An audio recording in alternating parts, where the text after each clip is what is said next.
I was alone in the darkness and I grew hungry. I was alone in the darkness and I grew cold. I was alone in the darkness and I cried.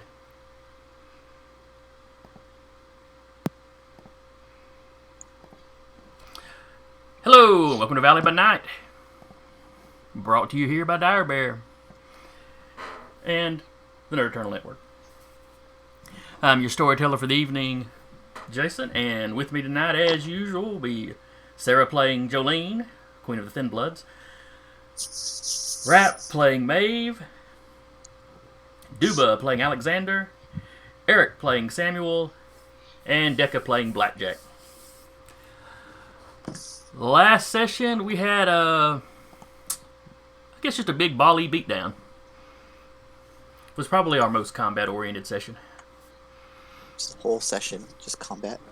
Pretty much. I mean, a little chatting in between, but yeah. So you had rushed out with the prince and the sheriff and several deputies. Let's see, and the Scourge and a squad of Assamites. Ran down to Greenbrier, an area, a small section of which is technically in the prince's domain, as the Huntsville city limits kind of snake its way down almost to the river across from Decatur. Rushed down there after getting a call from Bree Bree. Managed to find her. She's safe, even though y'all managed to get her run over. Thin Bloods had a great time.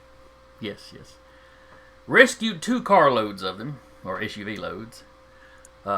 Supposedly there were 3 vehicles full of them. The black van was not spotted. There was a black van that you have seen the Bali using previously, and 2 SUVs that you wouldn't know it at the time. In the intervening weeks, though, they were stolen from somewhere.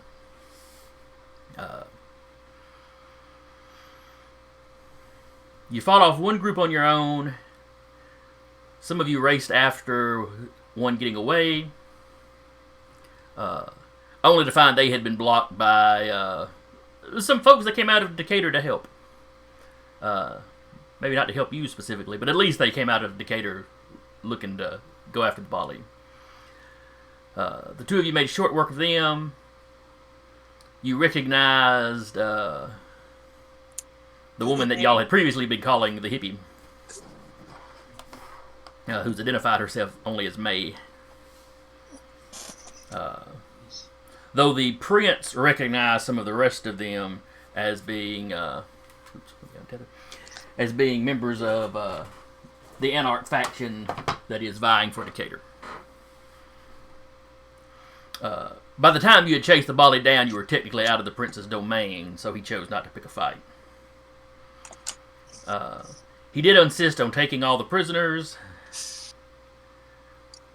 or taking prisoners of all the people that you had dispatched that hadn't. Up. Yeah, the ones that hadn't met final death. Some of them probably had. Though I think Blackjack realized they were one short. Yeah. That implies the Anarchs managed to get one. But I mean, he's an honorable fighter.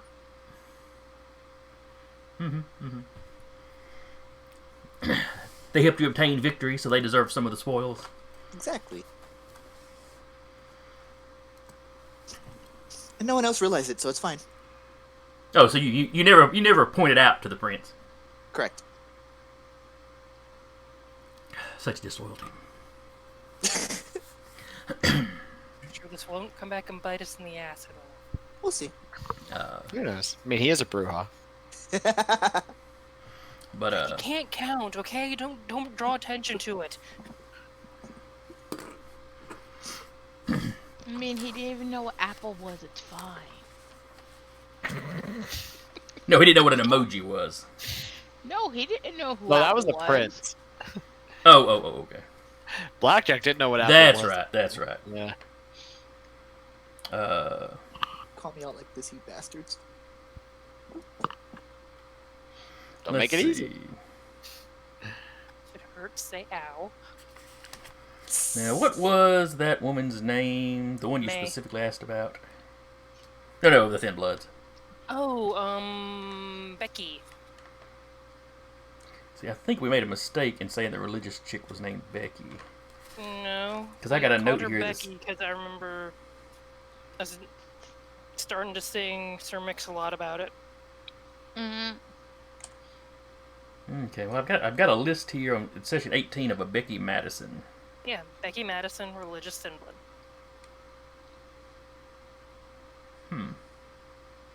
Yeah, she thinks Jolene is the new coming. Well, you know, Or at least it's like stigmata. Ooh. Jolene's like, it ain't that cool. I'm gonna go re-listen to that session, find out why I put that note next to her. Okay. But anyway, she's one that you know by name that is still missing. There's at It's least still missing. 5 or 6 that are still missing. Oh yes, you had a little issue with your good friend Eddie. If by a little issue you mean immolation, but You only set his head on fire. Only his head. I'm sure he'll be fine in a few weeks, yeah, assuming he Yeah. can feed regularly in those weeks. yeah. 'Cause I think I did was like 5 or 6 aggravated damage. I think you actually got to the point to where if it hadn't been for the simple fact of which he had full health, you would have not. No, that's right. I remember Jason saying if he hadn't rolled as well on his drive check as he did, I probably Oh, would have yes. final death Eddie. You could very easily have final death him if you had hit with all of your damage. Yes. Yeah.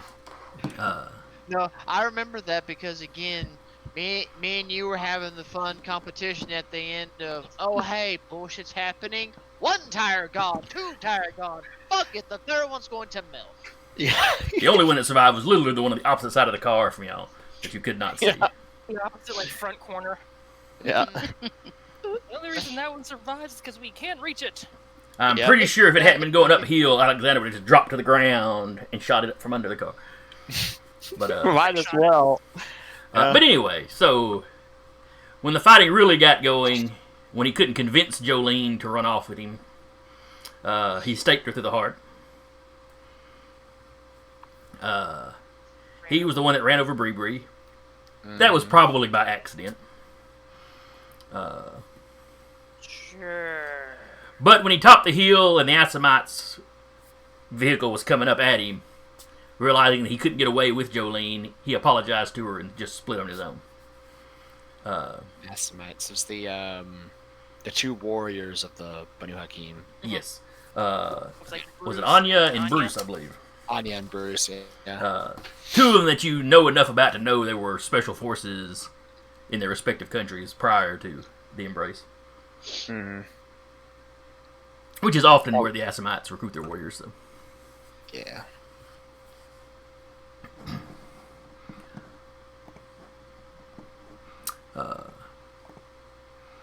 Now, let's see, I think, did Maeve get burned again?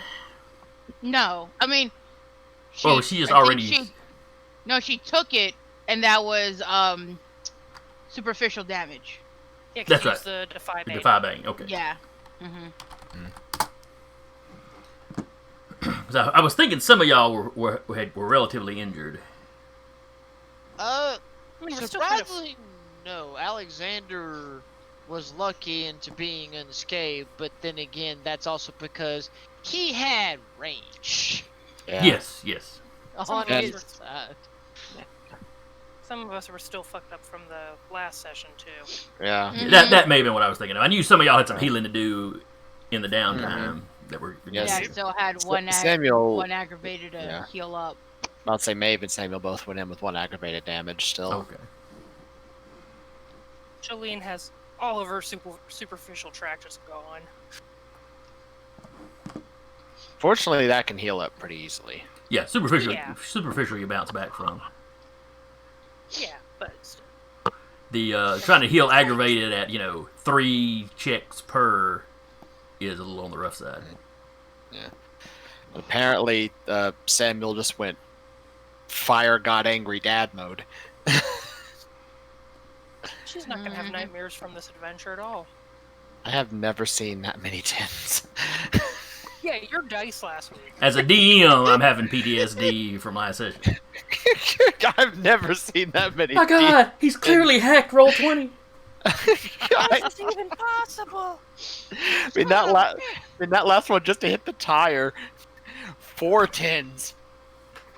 What? It's like RNG smiled upon you and said, "No, my child. This time we bless. We do not curse, we bless." Apparently. We burn. It was like, get yourself something nice. What did I miss? It's like we coming in and we Talking about burning all our working source RNG points to bless from that last- dice. Yeah. Oh, okay. Where the RNG just went, "My child, get yourself something nice." Tap tap tap. Explosion! Here you go. I never liked that idiot guy either. Oh, there is 4 people in the house, but I'm the one that has to get the groceries. Of course. Oh, lovely. Just you watch. After my surgery this Oh, week, I that's kinda gonna be like me. I'm gonna be the guy getting the groceries. I'm like, But I just had surgery. I can't get the groceries. Dad, you gotta do it. Just had surgery, but I'm also a man, which means I have to carry it all in one go. absolutely, yeah. Just all on one arm. Just. I think Sarah might have gotten catted. She's very still. Yeah, I was about to say she is. Call. Yep. Dang it. Yeah. Yep. Nope. Wait. The entire She reason I back. put Blackjack at the bottom was so I wouldn't have to rearrange if he dropped. Sorry. Did you get catted? It just like hard froze. Eat it, Jason. Eat it.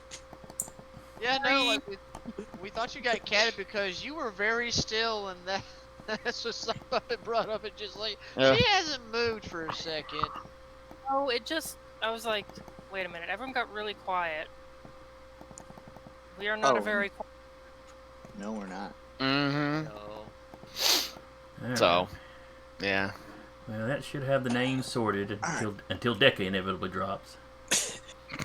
Give it time. Hopefully, at this point, though, it'll just be him and Sarah swapping places. Yeah. So, that is what happened last session. Okay. Shenaniganry. All right. So y'all get back to town. The prince has the prisoners you've taken moved somewhere.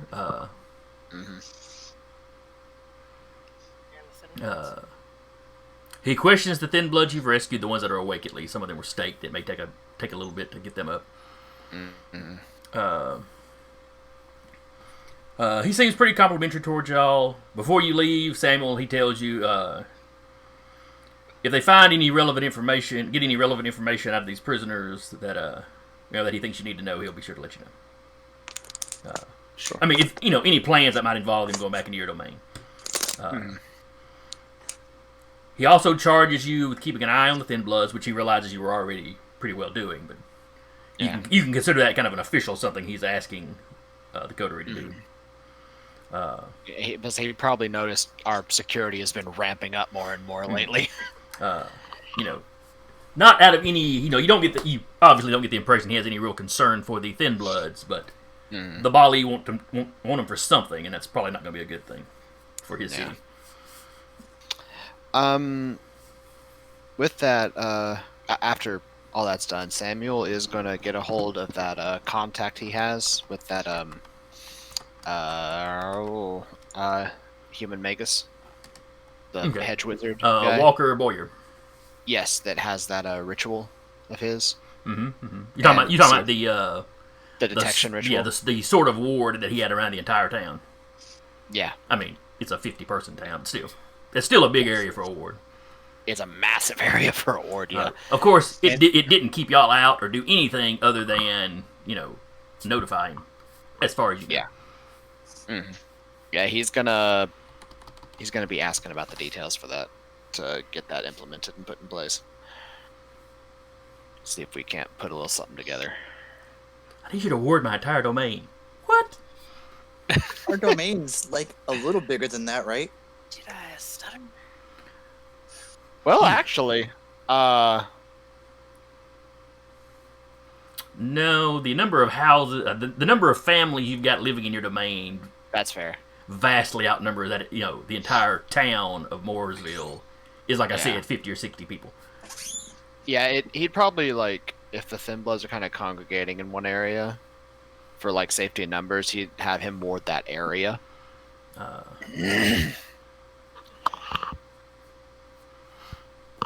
But the better question is, where would we want to put them?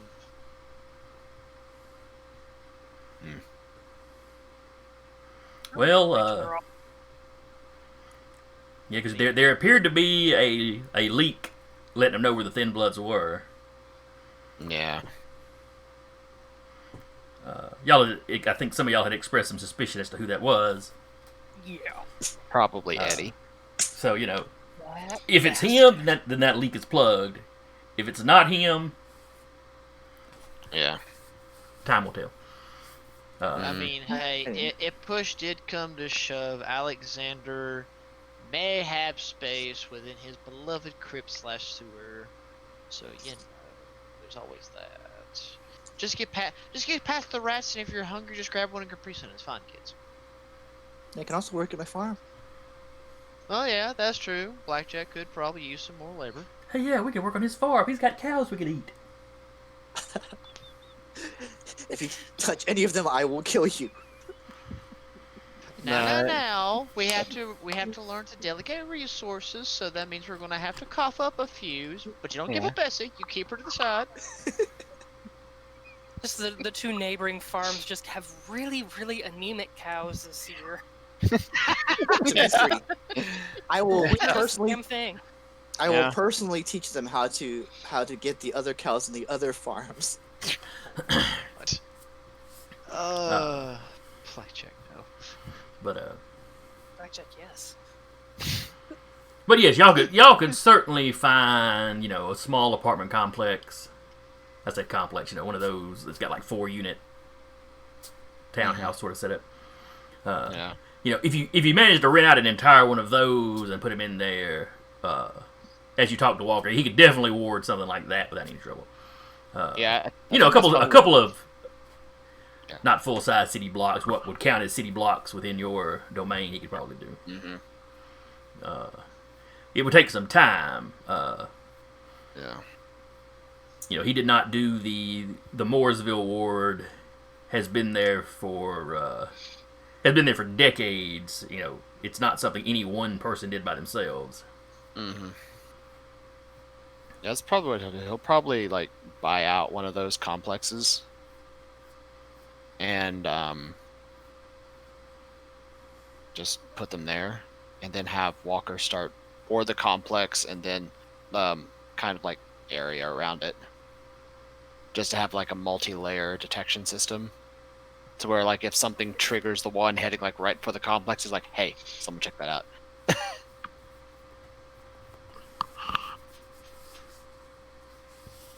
You said it'd be a time skip, so I figured this. Oh yes. During that time skip. We've had a few weeks, so Yeah. even you, those of you with aggravated damage. Sorry, I got a warning message on OBS, but I don't know why. Oh, there is a thing, before I mentioned thing with Twitch, where just at some point, no matter who it is, even like the bigger channels, they just get minimized down and muted for an ad commercial. that gets played on Twitch now. It's happening to like widespread everybody on Twitch, Okay. regardless of who they are. Well, this was OBS saying something about needing to turn my Yeah. video settings down or something. Then it went away. So Mm. something slowing down. Your RAM shut up for a second and then it went back down. That's probably it. I've had the computer going all day. I should have rebooted. Ah. But it's not dropping frames, so I'm not too worried about it. Hmm. Not yet. Not yet. Thank you for your positivity there, Deca. I- So anyway, Hasn't dropped from video yet. anyway, as I was saying, even those of you with aggravated damage, you've had plenty of time to heal up. Hmm. If any of you have a hunger above 3, go ahead and drop it down to 2, just kind of automatically, because you've been feeding in this intervening week. Yeah.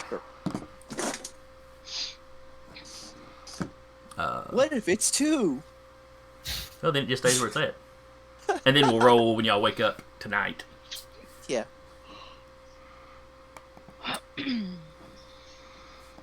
Let's see. Oh, and y'all forgot one on the Nosferatu bingo. Which one? No. Predator type farmer. Oh no, we got No, that that's one. what That they was the said. first one I mentioned. Oh, Yeah. Okay. Yeah. Okay. I thought y'all was talking jokingly like the technology 5. I'm like at a 3. I can fix this. As you fade into view. First, he was a human silhouette, and then suddenly he's in living color. Like a hidden witness for like a CBS interview. The anonymous voice. Yeah, the whistleblower. Mm-mm.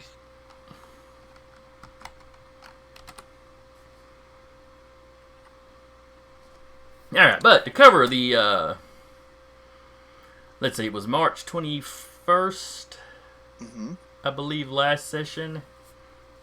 Yeah. It is We now... joked that the 21st was on the 21st. Oh, yeah, I think we commented on that, yeah. It is now April 14th, or will be once we cover this, the skip you've had. Mm. So not quite a full month, but mostly. I don't know what day of the week that is yet. We'll check later.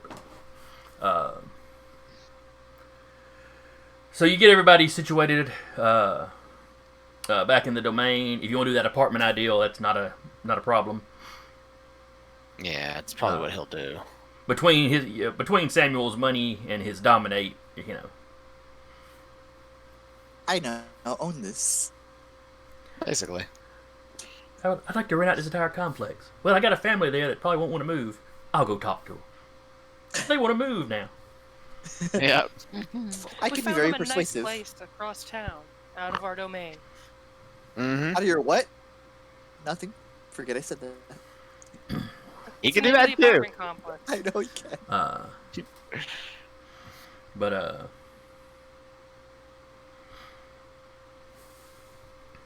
Let's see. Now, to get Walker to do the warding, what's he going to want in return? Give him werewolf blood.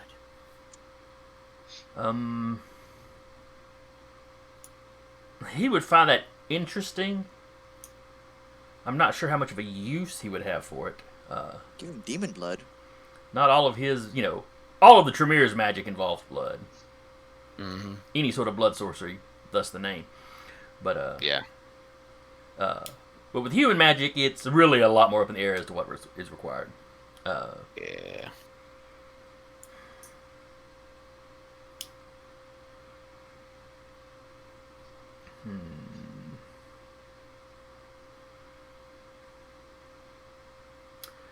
He'll set up the ward around, wherever y'all decide to stash Thin Bloods. Mm-hmm. And I'm assuming you're not really explaining to him why you needed this area warded. Not really, no. And that's fine. He's not. He'll flat out tell you he doesn't want to get too involved in Yeah. your people's business. He knows just enough about you to know that would not be safe. Mm-hmm. He doesn't want to draw any more attention to Mooresville than can be helped. Yep. But he wants to. He's going to put up the deal he cuts with you is he will put that ward up, or he and his people, because it requires more than the one person. Yep. But they'll put that up. But in addition to the protective ward that he has around his, we'll just call her his niece. It's not the exact relationship. I think they're more like distant cousins. But now, his consulting with Samuel is already a deal for y'all to basically protect her. Yeah. he's going to put up a similar ward or add to the ward, the protective one he's got around her, to notify the lot of you, or notify Samuel specifically, if anything kind of wanders into her neighborhood. So at some point in doing that, all of you have to kind of swing by so he can ensure that you driving through the neighborhood won't trigger it. Yeah. And the way the ward works, it will notify him and his people that were involved with the ward. Mm. And then he will, as soon as one of them feels it triggered, they will shoot Samuel a text or whatever number, y'all give him. Right. It may go to its own burner phone and then, out into a group chat or however y'all want to set that up. Yeah. We'll get that set up as its own number of on a burner phone that's tied to himself and Alexander. Okay. So he's kept informed, and so if it does trigger, Alexander can go, well. Get to the cameras. Yeah. And Alexander could easily set up regular, mundane security in the complex. Mm. Camera looking at the parking lot, camera looking at everybody's doors. Everyone's got a dang ring doorbell. Truthfully. Yeah. Fair. Probably. There's only one clan that really disrupts that, and they're not very common.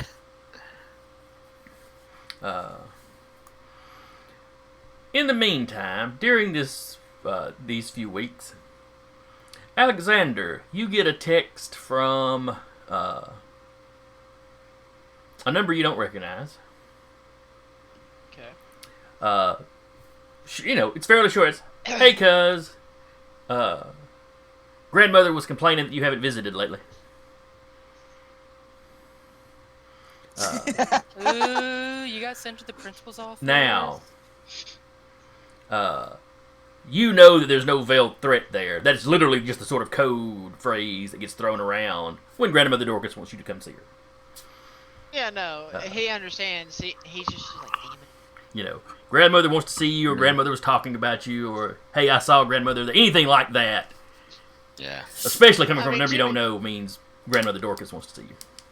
Yeah. I mean, to be fair, it's not a bad code for the simple fact of which ain't nothing suspicious when you're talking about grandmama. Yeah. And a grandmother South complaining that you Way. ain't come to see her is not rare. Not in the South. No. Probably not in the South.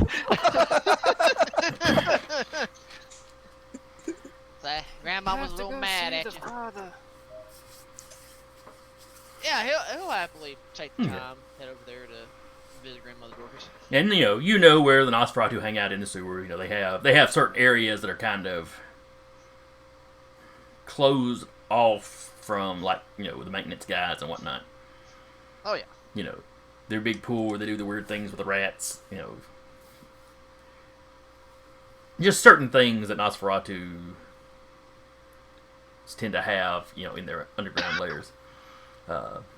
Granted, most of the Nosferatu specific stuff, other than like the spawning pool, is actually in the cave system under the sewers, so it's a bit more secure for them.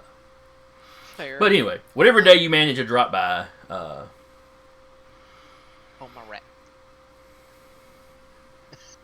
God damn it. Just put a koozie on it. Yeah, just sit in a koozie, it'd be fine. one of the younger members of the clan kind of ushers you to, or you in. The room that she has in this cave it has a very antebellum kind of vibe to it. The furniture, the decorations, it all looks like stuff she'd have been used to when she was alive. No, I understand. She definitely going classic Southern there. Though to be fair, her childhood would actually be further back than that, because she was already a vamp by the time she came to Huntsville prior to the war.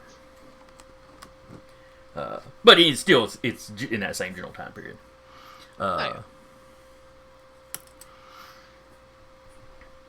She's using candles and kerosene lamps. Not a lot of electricity.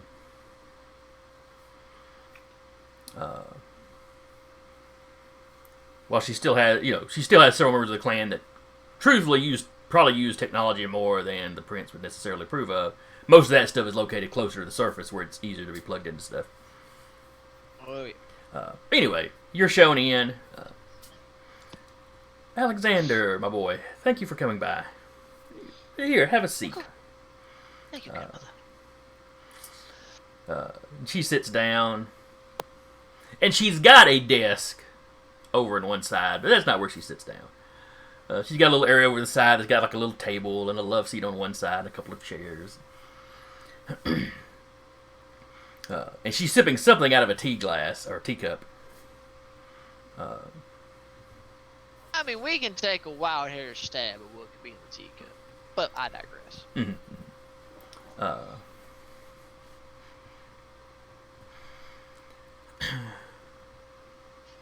No, the Lacey Doleys, yes. With bats on them, no. No. Okay.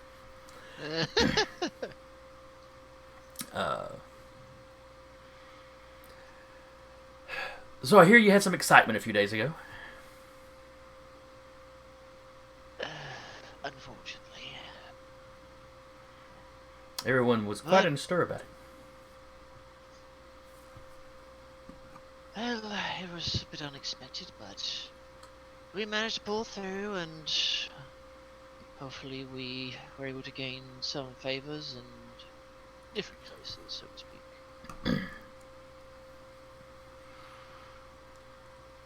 Now, some time back, I asked you to keep your ear to the ground about what sort of projects young Samuel might be up to. Yes, man. I haven't really gotten any reports from you about that. I've been terribly sorry about that.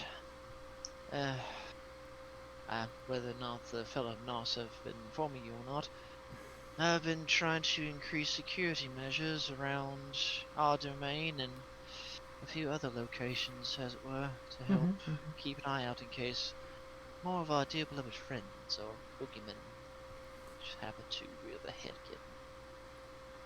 So for that, yes, I apologize. Oh yes, some of us have noticed the increased security. Yes, but I can't help but be concerned, Alexander, that you the loyalty to your friends is admirable. Don't get me wrong. You know, we need allies outside of the clan, but I hope you're not putting their interests ahead of the clan. They're your friends, but the clan is your family.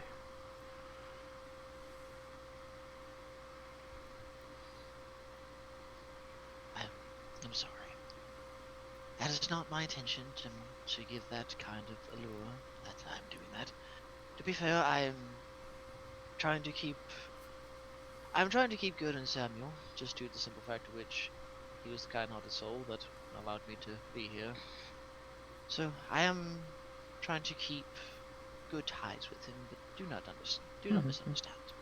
I do understand that this clan, this family, that when all else fails, when the coterie one day may no longer need me, or better yet, get rid of me, that at least I know I do have a home. Well, I'm glad you understand that. She kind of pats you on the knee. And as I said before, I have no, I have no designs on Samuel. I have no wish to interfere necessarily with anything he's doing, as long as it doesn't prove dangerous to to us.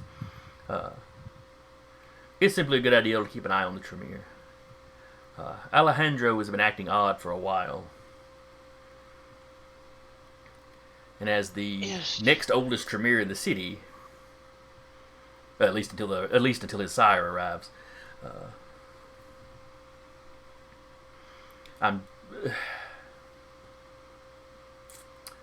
hoping any projects he's working on, I'm hoping will give me hints as to what Alejandro may be working on. Also, just as a note, Samuel has asked Alexander to be keeping an eye out for Alejandro as well. Oh So- no, and that's what he's about to let Grandmother This is Dorcas the best know. tug of war ever. Oh yeah, no, this is a big game of tug of war right now. Yes, I do remember you asking me to keep an eye on him. As it turns out, Samuel has asked me to do the same. Really? So Samuel is also concerned about Alejandro's actions. Okay. For his actions are a little odd even to him. Alejandro seems to be acting out of character, so to speak. Something not his usual. What's the word? His usual persona? How he normally goes about his day-to-day life, or unlife as we know. So, and he will like pull out kind of like a little tablet. It's a burner tablet, but he will like just kind of lean over. He'll slowly scroll through, kind of show her what he's been telling Samuel about Alejandro, what little tidbits that he has learned, and that Alexander has been actually trying to getting good with other Tremere, or students, as it were, within the university to have a sort of another bit of informants. Well, now is the Banu Hakim that he's been going to the university and chatting with. You know, if you mean going to the actual school. Well, Alexander did technically join a class to kind of be in the professor's presence, as it were. Oh, that's right. You did. Yeah, he did. He did ask Samuel about, hey, do you know a guy? And I make another thing he reported to is Samuel kind of did hook him up to get more info. That's right. Also, please tell me on that tablet there's a picture of just Samuel just like immolated in fire and flinging it. Please tell me there is. Oh no, there is. Okay. And in big bold letters, as best as you can, on a tablet, trying to do a good old word, saying Samuel's finished product of project, and it's him being lit. It's not a picture. It's not just a still shot, though. It's a GIF, so the flame is constantly wavering. Yes, I am fine with this. It's have pretty high tech, so I can see it. It's what he did with the security footage before he scrubbed it. Exactly. Well, he scrubbed it, but he kept his own little copy in case he ever needs it. Yeah. Look, every bit of security footage that goes on in any parts of the domain, there's backup. There's backup recorded. But anyway, Grandmother Dorcas seems to be. She's pleased with what you've got on Alejandro. It of course doesn't answer any questions, but you simply gather every little bit you can find, and eventually you'll piece together enough to get an idea of the full picture. Yeah. Now, right now he has too many jigsaw pieces. He don't have enough to make the full puzzle. But she expects a little more regular reporting on Samuel. And anything else interesting that you might find members of your coterie up to. She knows the gangrel girl. She struggles for Maeve's name. Colin's child. Yes. I know her sire Colin has been in and out of town quite a bit. With permission of the prince. It's all on the up and up. But we're not sure exactly what it is he's looking for in the area, and I would be interested to find out. I don't expect you to be able to follow him around. Colin's a very sharp one. But should your friend Maeve mention anything, if you're around them together and he should drop any information, anything that might help clue me in as to what Colin is looking for. Of course. Let's see. She's not particularly interested in blackjack. The feeling's mutual. Yeah. Yeah, it's like seals and dolphins. Yeah, they're not aggressive to each other, but they just swim past each other in the ocean and ignore each other. Yeah, we're both here, but Like ships in the night. But I don't care about your cows. You don't care about my secrets. So, yeah. All right, then keep your secrets.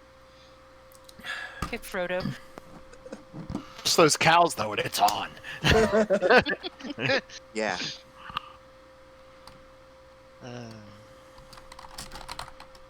Oh, just noticed Philadelphia by night was on.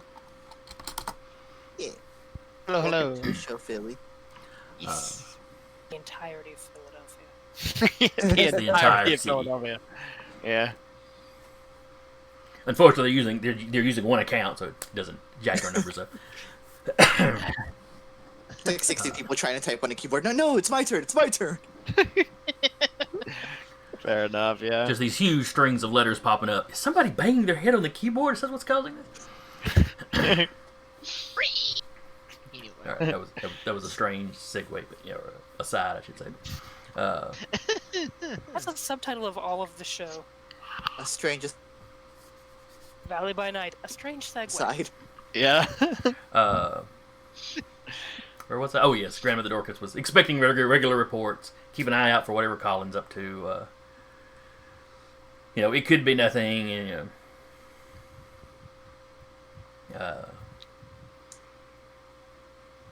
let's see, wasn't interested in blackjack.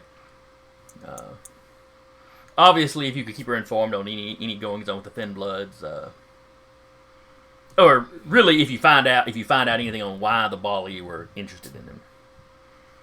Yeah. I mean, the I Bali. think everybody's gonna want to know that. Yeah, the Bali kind of want to end things. The Thin Bloods are supposed to be signs of the end of things. So it may be nothing more than that. It may just be some kookery on their part. But Oh Lord, the end times has come. Get the Thin Bloods. It's a weird person in like one of those box signs with a sign like the end is near. Oh God. The end is nigh. Kill all your Thin Bloods. Gather all of those whose blood runs thin, Well, for they are the one who truly have sinned. rest in peace, all anemics. Nope, kidding. Basically. but Oh God, why am I now imagining them going out and seeing those cattle? Like, wait, is this a new string of Thin Blood? Get them! I will absolutely just single-handedly destroy the Bali. What happened? Well, the Bali touched the cows, and Blackjack went supernova. And Blackjack apparently unleashed something we did not know was even possible. Yeah. Why is there a crater at this place And where we Sam, knew the you're- Bali were? it was Listen, I a can't hear masquerade violation so severe that when the human police showed up, the cows were over to the side vomiting. Even the cows were traumatized. All right. I don't know why Discord does these things. Because- I might have been done something stupid and somehow got the wheel on my headset. I've done Who it. knows? You were flailing a bit. But anywho, so Grandmother Dorcas talks to you just a little bit more, then tells you, well, I won't keep you any longer, which is a a dismissal when you hear one. Get out.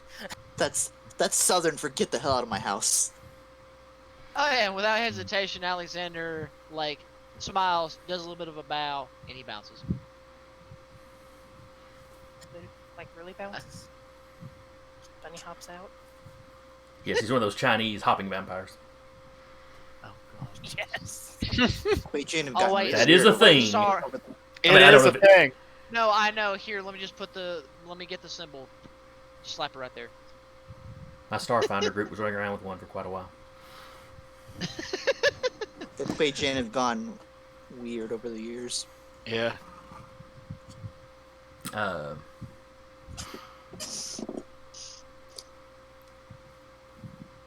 Blackjack, what would you do Howdy. in 3 weeks or so of downtime that you've got? Give it a couple of nights. So first things first. Like the night after, he texts Jolene. Hey Jolene, can you come over? I have a receipt for you. Likely code for something, but sure, I'll be over there around sundown, after work. You come over. It's not a receipt, or it's not code. It's literally receipt. Okay, why are you giving me... It's not the paper receipt. It's the figurative receipt. You punched me in the face. Yeah, Yeah, boy, don't you... I'm not going to punch you. I just My have social I have something that I have something that I've learned, and I just need to make sure that it works the right way. Alright. I promise you. This is fair. I promise you, you will come to no harm. And activate Dread Gaze. Activate what? Dread Gaze.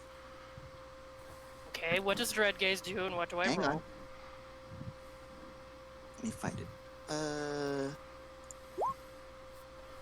that's a lot of text that suddenly popped up in Roll20. Yeah. Yeah, Charisma plus presence versus composure resolve. So you would be rolling Composure Resolve. I'll roll Charisma Presence. It's this one, I think. It's resolve. Wow, you may have. Oh. 3 successes. You may be.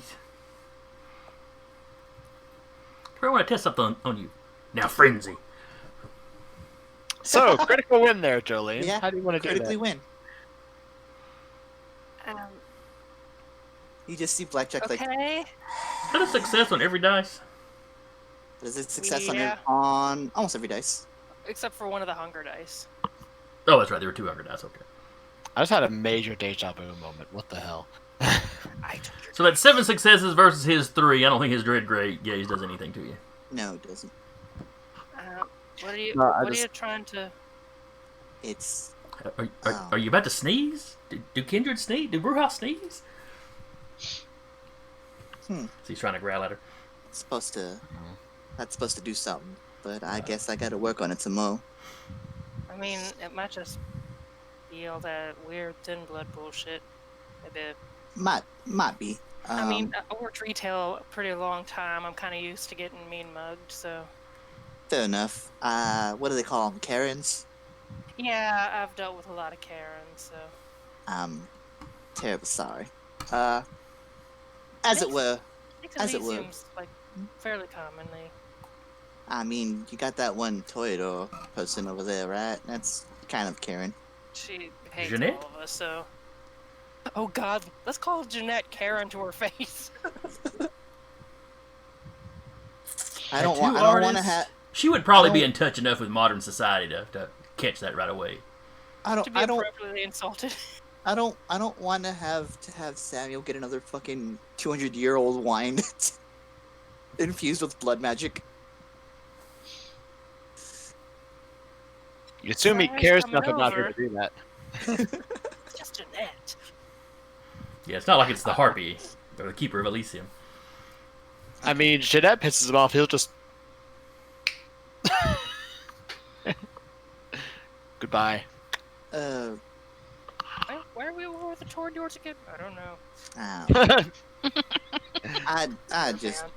well, it's supposed to induce fear, but I guess I gotta work on my approach. I guess, I wonder if it's the inviting people thing. I wonder if I just gotta whoo. Maybe. I honestly don't know. Try it on I your mean, farm work. That reminds me, actually, thanks, voice in the head. I know we've moved your thin bloods 3 or 4, 5 times. They're already. not mine. They're They're your their thin own. bloods. They are not mine. They're I your- am nobody's queen. Who walked up to the stage and told them that they were in trouble? Well, I figured if I tell the Scourge, he's either gonna kill me or let me go tell the prince what's going on. And right then, either one of those things would have been acceptable. And it worked. And that tells the prince, the Scourge, and your coterie that you have some sort of responsibility to these thin bloods. You keep coming back to them. If you didn't care about them, then you'd just be with us. I mean, I didn't, run off with crazy tits. Eddie, I'm staying here with y'all. I know, and I appreciate your presence. It's fun to do these things and talk like this. And not have to worry about some people judging me for some of my thoughts. But I feel that. but I understand that these people are important to you, and the point is I need people to work over here still. And if you have people who are desk walkers who can do the thing, I know. I'll put the word out. I mean, most folks that can go out during the day already have some jobs, but if they're wanting to kind of lay a little bit lower. Well, I remember we talked about this last time, and the majority of what happened is like, oh no, we're nice and comfortable. And what happened then? At least here, they're somewhat under my watchful eye. During the evening, Yeah. during the day, ain't no one watching them but themselves. Who's gonna mess with them during the day? Some Ventru pet? Y'all stab them at the same time. It's fine. I'll put the word out. But, like I said, a lot of folks that can go out during the day already have jobs. Bree works over at the shop, but I'll put the word out. That's all I ask. Maybe. Do you need anyone working in the evening, or is that just gonna be a little weird? Seems a little weird. Those people out there in the middle of the night working on the farm. Yeah, well, the whole reason I'm doing this is because they've a little birdie named Alexander told me about some weirdo just kind of like watching my farm. Oh, that's weird. Yeah, so I mean, I would vastly prefer to work on it on my own and not let anybody else touch the soil. But I mean, I gotta do what I gotta do to maintain the masquerade. I'll Hey. put the word out. See who That's all all I ask. that's still around. Do you know how many folks that are still there are able to go out during the day? Because it was originally like her, Bree, Eddie, and a couple other ones. Yeah, I'm trying to remember if Eddie's Willard dead. could or not. I don't think Willard did. It was only like 6 or 7 of them. Let's see. The religious chick, I think, was a day drinker, but she gone. Yeah. Was Anna? Let's see. What was the name of that young lady? The one that The one that you left with Up in Hakeem? Arif. June. We'll say June's a day walker. Or a day drinker, rather. I teach them everything they need to know, and set them on their own. I'm concerned with you teaching them certain things. But, This has been my life's work for like 40 years. June might want to stick closer to Kindred more, just because of everything that happened back there, but I'll get in touch with some folks and see if any of them wish for a change in vocation. That's all I ask. I appreciate you. now, how many are Blackjack looking to hire? At least 1 or 2 more. Okay. So we'll say of the ones that y'all didn't previously kind of know, June will be a day drinker, and you'll be able to get 1 more. That's fine.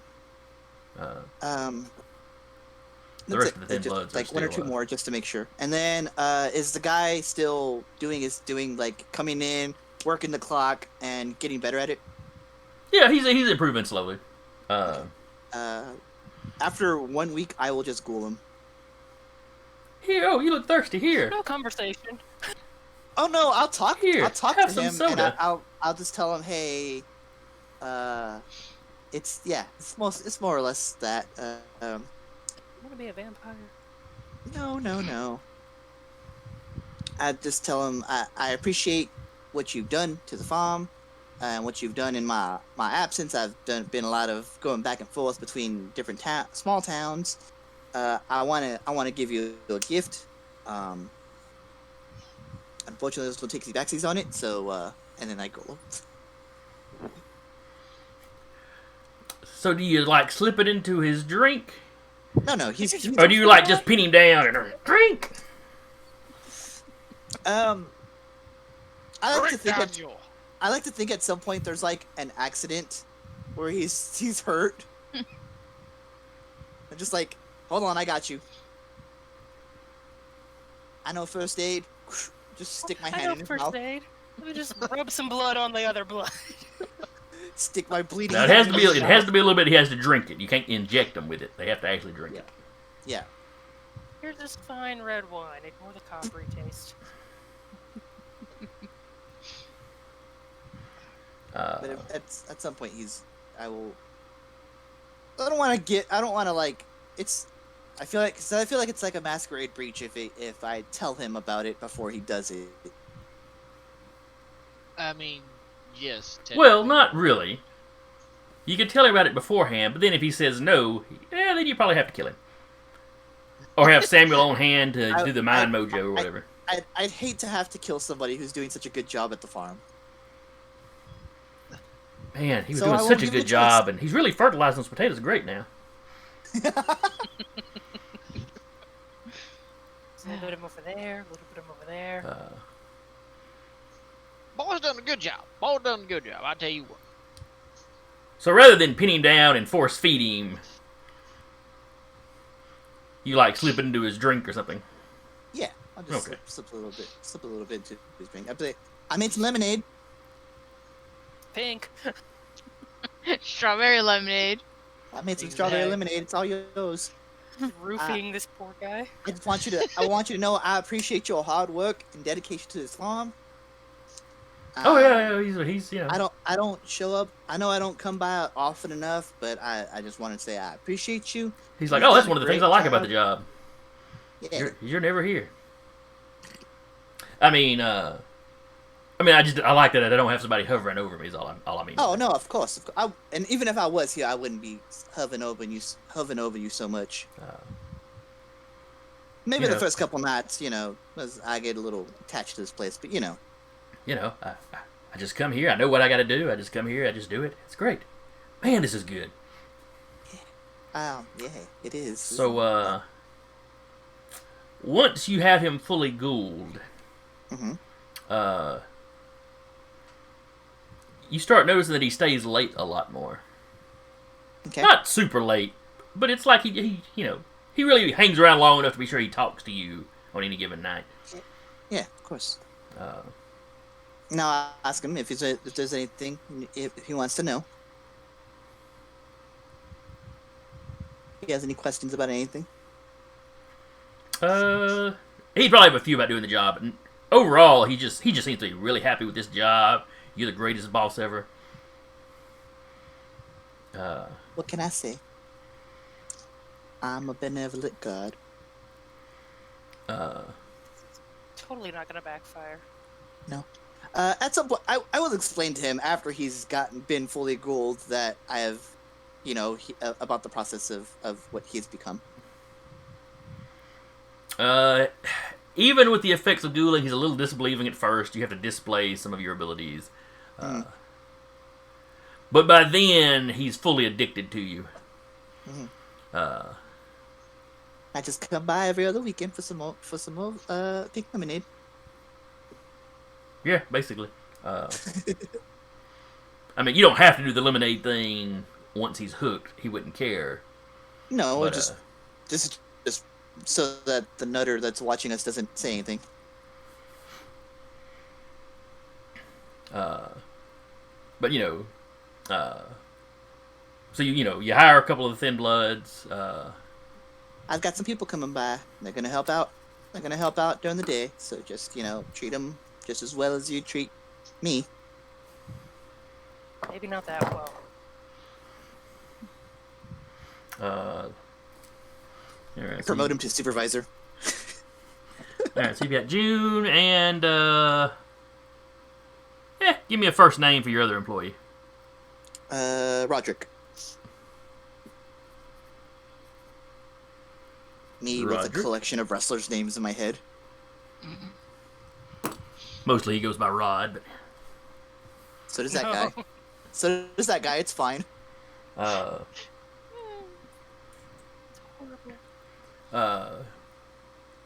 So yeah, they're quite pleased to have a spot in the domain where they can earn a little cash. Yeah. Blackjack's happy to pay them. Because they're in the warded apartment complex, And now they're in the presence of the kindred. which they're not really paying rent on, so that's great for them. I don't know, the farm means they don't have to leave the domain, Mhm. and it gives them some spending cash. Yeah. Uh, I have one Now- more thing I want to do. I'm so sorry I'm taking up everyone's time. all right, what else do you want to do? I want to text Alexander at some point to just a face-to-face chat. Well, y'all, at some point during this time, I'm sure y'all will have had at least one meeting at the Evening Primrose. Oh no, this has just been me and Alexander. Oh, okay. It's a bro moment. Alexander, you're good at finding stuff out, right? Well, yes, it's kind of what I do. I have a quandary that has been bugging me for a while now, and it's something that one of my, I call him a contact, sure, told me about, and I haven't really been able to put like a face to it or nothing. So I was wondering if you could help me out, or maybe some of your NOS friends might know a little more on the subject. Sure, what can I do for you? So according to one of my contacts, the Bali are trying to summon something called the Brothers in Arms. Oh, they are trying to summon brothers. Okay, and what can I do? I mean, it was the Malkavian that told me this, so it's most likely like the flowery language they like to use, but like even at that, I'd still like to have just to make sure it's nothing more than just a boogeyman, as long as we keep the Thin Blood safe.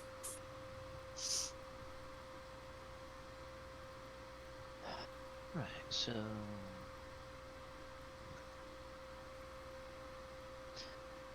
Sorry, just trying to take it all in. So you believe Bodley are trying to do this thing of Brother Noms and Malkavian told you. Oh yeah, Malkavians are tend to like, they tend to tell you things without realizing they're telling you them, and that's why I keep contact with a few of them. Nothing wrong with They that. they like to speak around something, and if you figure it out, you win the prize, which means you get to live another night. At least in my experience. Fair enough. I like that. I like the thought and challenge. So, what is exactly you looking for me to do? Information on records or some sort of ancient, I don't know, rituals regarding something called the Brothers in Arms. It's Bali related, so it's probably something in conjunction with demonic worship of some sort. Alright, I'll poke around, see what I can figure out. If I can get a more concrete answer, don't hold me to this, of course, because again, Malkavians. But if I can get a more concrete answer out of this, I will definitely come to you first. I appreciate it. I'll be looking into that right away. I know you're a fan of information gathering. Ah, yes. It's almost like I'm drawn for knowledge. To a degree. That's a you and Samuel thing, and I don't know. I'm still a little nervous of going to Samuel by myself. But between you and me, he set people on fire. I'm not fucking with that. You and me both. In that regard. Yes. But yes. I'll start looking into that right away, see if there's any old ancient records I can somehow drum up. And I mean, if the rest of the Nos happen to know something, I mean, you gotta. That's like a whole network of people, right? Something like that, yes. All I right. appreciate you. Jolene, what are you going to do during these few weeks? Take care of her kingdom, apparently. The Thin Bloods come to you with any problem they've got.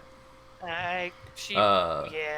Some of them are almost borderline traumatized by Eddie's betrayal. I don't know. Jolene's right there with him. She's Now, saying and there's a lot of debate on, well, was he the one ratting us out? Yeah, he staked Jolene, but he was trying to get her away from stuff. So was he really the bad guy there? Did the scary one really set him on fire? I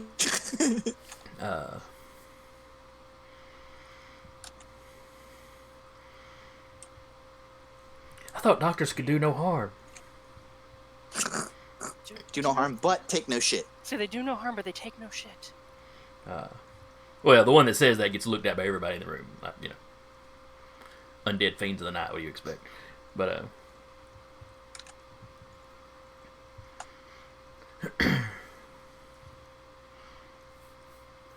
but anyway, so yeah, all the little stuff they used to have Eddie taking care of, would take care of for him. Yeah, they're now checking with you, and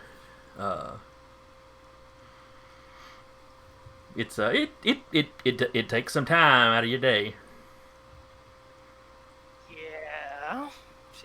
Yeah. She's like, I do not want this crown. I do not want this crown. I do not want this crown. Heavy as the head. She tries to kind of like delegate him into like groups. Like, all right, if it's something small, get in contact with Willard or with Bree. They both got good heads on their shoulders. They can help you out with stuff too. And inevitably, they tell you, oh, yeah. And then they call her still. And then they mostly call you. Yeah. Or if they go to Bree, but they don't like how she handled it, they come to you. I don't like mom's answer. Because they look at Bree as just one of us. You've been this borderline mysterious somebody above Eddie. Even though you realize that's not really how that was set up. That's how they look at it. We gotta work on... I don't want this to become some kind of cult. Too bad. Guys, we're a cult. Get your robes, come on. No. You're just your own clan. You just gotta come up with a clan name for yourself. You could be the Panders.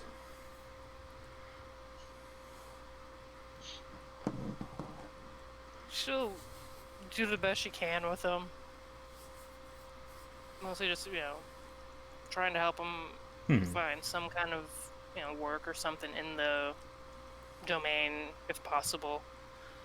Making sure to remind them, hey, go out in groups, don't go anywhere alone. Buddy system. Don't say anything stupid over the phones. We've gone over this so many times. This is the sheriff's number. Call him absolutely last resort. Last resort. Yeah, they're all aware of how the sheriff feels about him.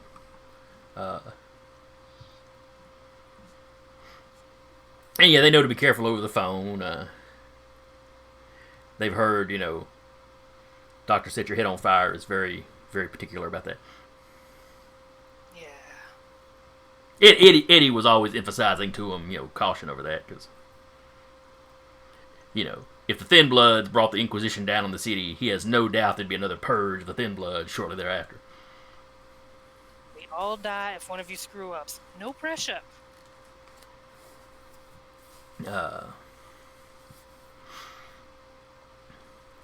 Maeve.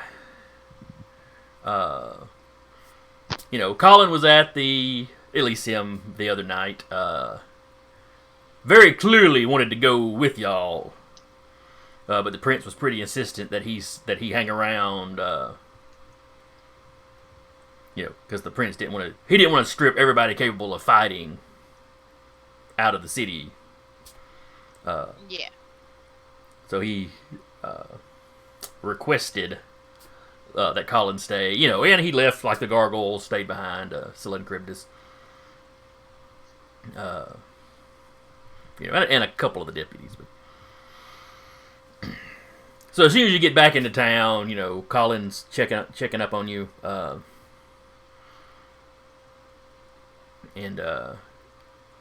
he kind of calls on you several times over that next week.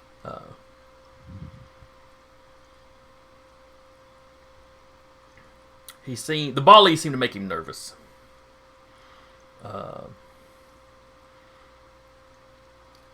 Maybe not nervous like for himself. He doesn't like the fact that you've been tangling with the Bali.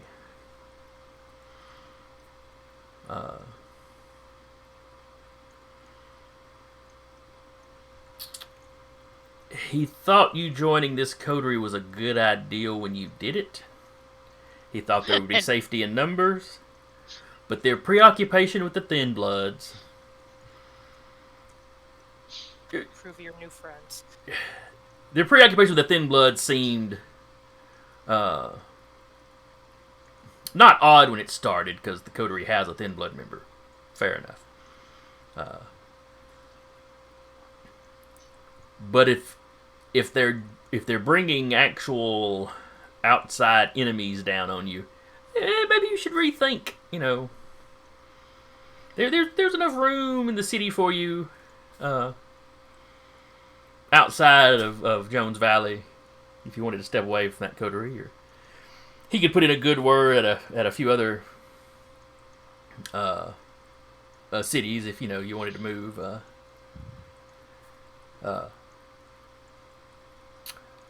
He knows Prince. I think it's Prince Alexander down in Birmingham.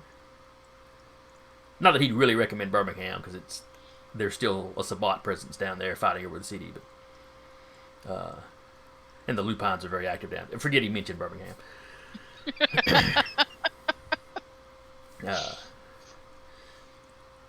But he knows a couple of clan whips up in Nashville. He could set you up in Nashville. No, she's gonna stay. She's not gonna leave. He nods like that he was expecting that. Well, just keep it in mind, mate. I mean, it's not like you're that far away. Half the time. Well, yeah, but with his investigation, he never knows when he'll be out of the city. Yeah, and we don't know when we'll be attacked again. It's a toss-up.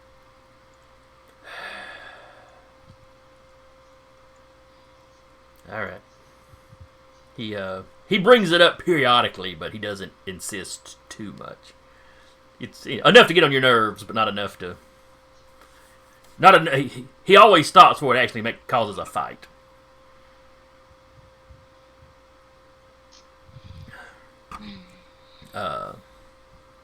Is there anything Maeve particularly wants to do in these intervening weeks?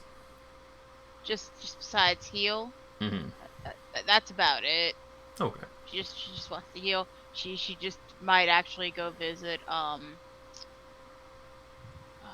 his name? Jack, her Malkavian friend. She hadn't seen him in a while. Yeah, he was not at the last Elysium. Let's see.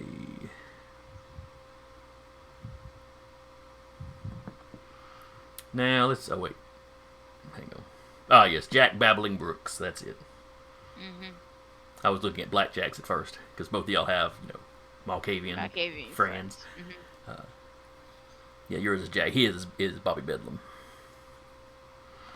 Well, you know where to find him. His domain is over close to the, or actually the Dead Children's Playground is in his domain. And last time you had talked to him, he was telling you how the children were talking about you. Yeah. I forget exactly what he said they were saying, but I have it in a book somewhere, and I just don't know where my book went since we moved. it is probably in my notes somewhere because it was one of the relatively early sessions. Yeah. Back and you're still taking notes?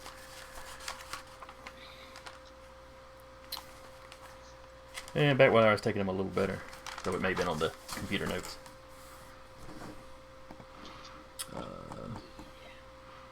I gotta find that notebook, to be honest. I just don't know where it's at.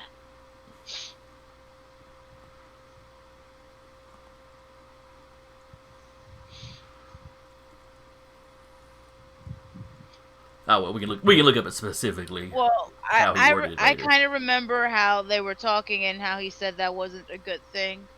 Mm-hmm. Them speaking about her. Something that could probably lead towards death. Yep, it's not good when the dead talk about you. When the dead know you by name. Yeah.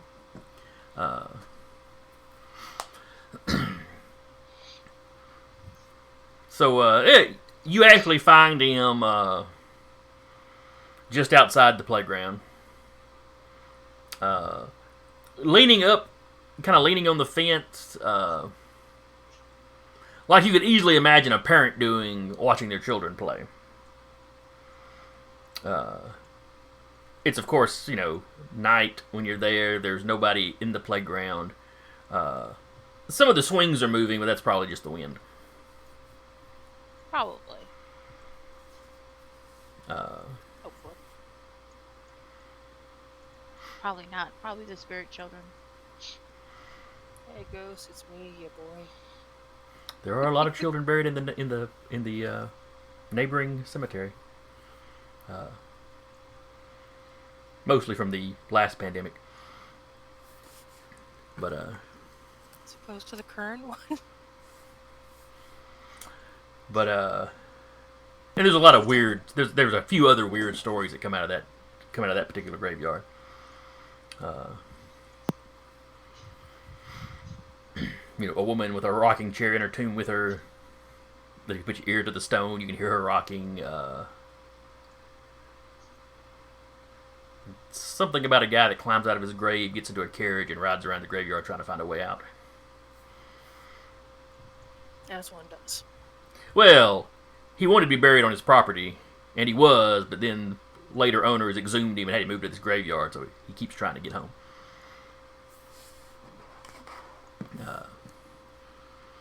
But anyway, Maeve, you show up. Like I said, Jack's leaning up against the fence. He seems oblivious to you as you walk up behind him. She's just gonna lean against the gate next to him, staring into the park. Oh, hello, Maeve. Hey, how have you been? Oh, pretty good. Kind of busy, keeping my head down. There have been devils about. Yeah. Fought one a couple of days ago. Here in the city? No, outside the city.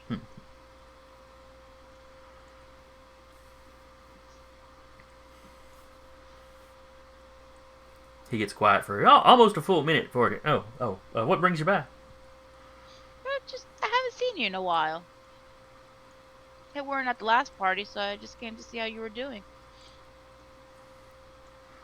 Yes.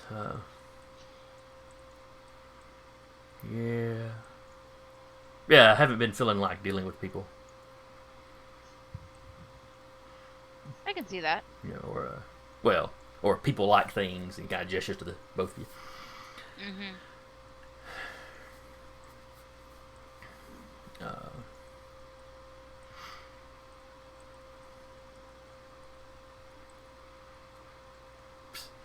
Uh, the children have still been talking about you. Hmm.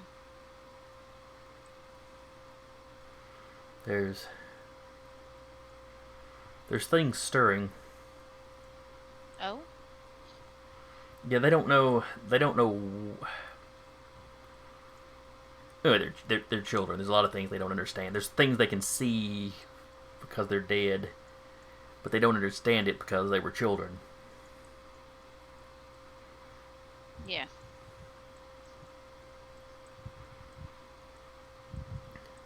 But something is hiding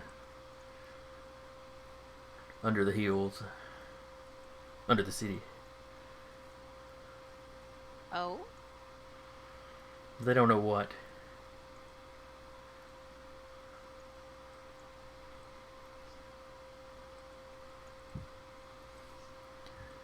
But they say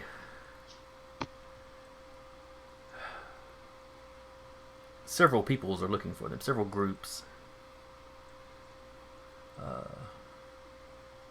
What Maeve would have been there when because isn't that guy, that they catch and bring to that one Elysium, that they had him chained, didn't he say they were looking for something underground, right? The Bali that had been questioned said there was something sleeping underground under the city that they were trying to Okay. awaken. Okay. Oh, she's like, I know one of those groups. But do the kids know how many groups are looking for what's underneath?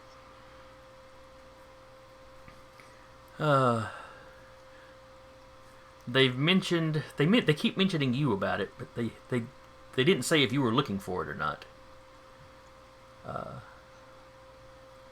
But they said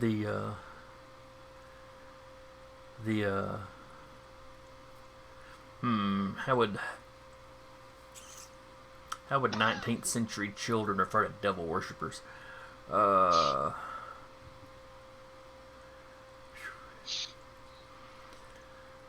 They said the ones that call devils, they're trying to find it or wake it up.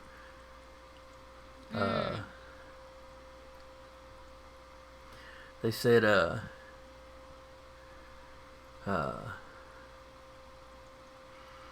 there's another man that they don't know. He's not from this city. He's trying to find it. But he doesn't know he's trying to find it.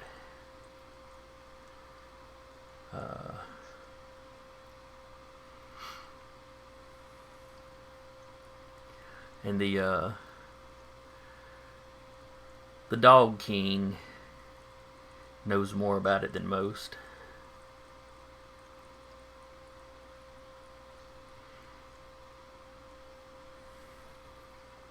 And they say there's a dragon, but I don't believe that.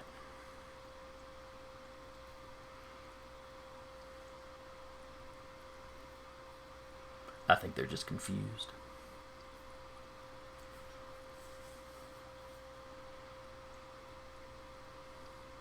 Think they're saying dragon when they meet another type of reptile?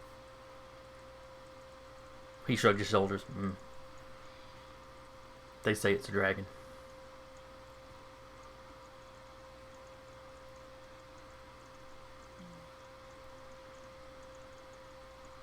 I think maybe they've seen the gargoyles flying around. Maybe.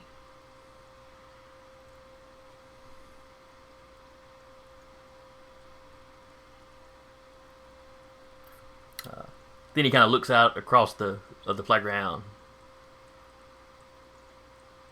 You didn't know what a gargoyle was until I told you. And then he turns back to you. She just shakes her head with a soft smile at that.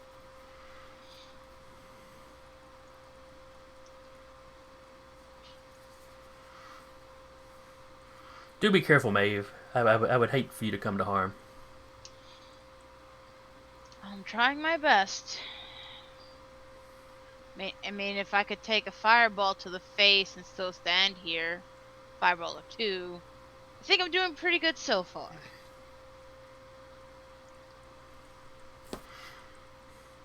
He starts looking you over. I wouldn't get in the habit of that. You know what fire does to a match head. Yeah, light it right up.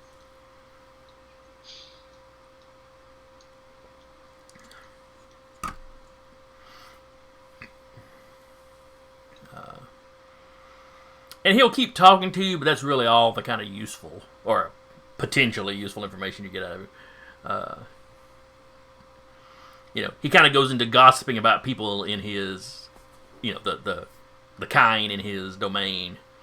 Apparently, he spends a fair amount of time just sort of keeping up with him. He talks about him about like somebody that is into soap operas would talk about their soap operas. Okay. I mean, he keeps up with who's cheating on who, and whose kids are doing well in school, and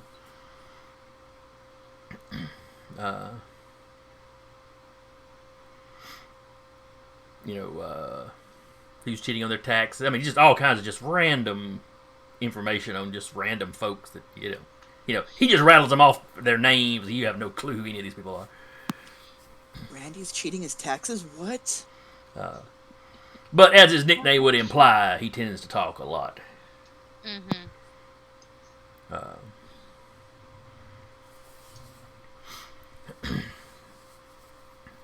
But all in all, he's concerned. He thinks you're getting involved in some bad things. That second person concerned. Now that she's ticking off. Anything else that Maeve would specifically be working on? Just probably hanging out with Colin, see what the hell he's doing. She's still trying to figure out why he's in town. Do you ask But him she's point blank, or do you just sort of hint around? She's gonna ask him point blank, and then when he doesn't answer, then she'll hint around. He's, like he said before, he's looking for something in the area, not in the city proper.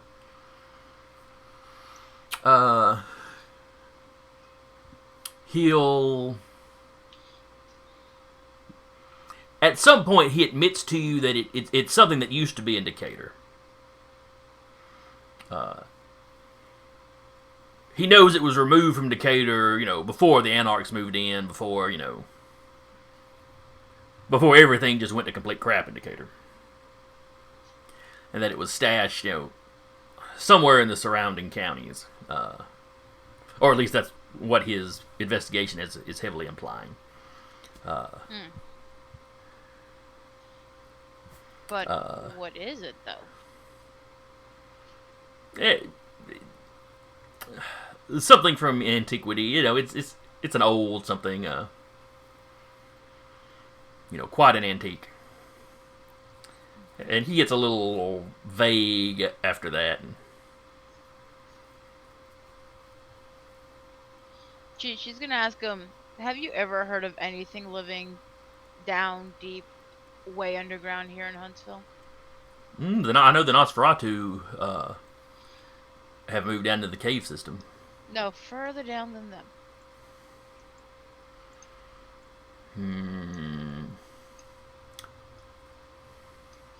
Something maybe of legend that you probably thought it was never real. No. I mean, you never know where Methuselah's may be sleeping. Why do you ask? It's more or less what we know why the Bali are here. Oh yes, they spoke of some demon or something sleeping Way underground. underground. It's possible, but nothing about Huntsville has ever seemed cursed. Where there was something bound to the Carpathians, and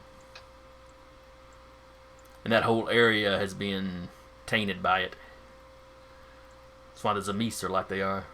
Oh, according to rumor.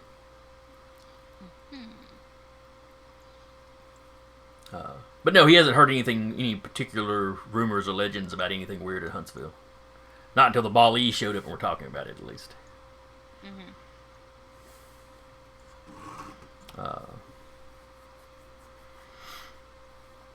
Now let's move to Samuel, who I have saved for last for a reason.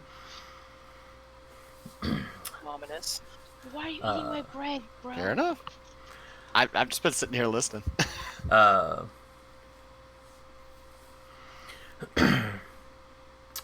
what is Samuel going to work on? I know you mentioned, you cut the deer with Walker. And he, Yes, and once that's done, he's going to do his own research a bit into what he can find. Yeah. With stuff about like he's concerned about how cagey that one guy was at the Chantry. Oh yes, For which sure. one? Let's see, which one was that? He's definitely concerned about that. You saw Julie, and who was the other one that was there that night?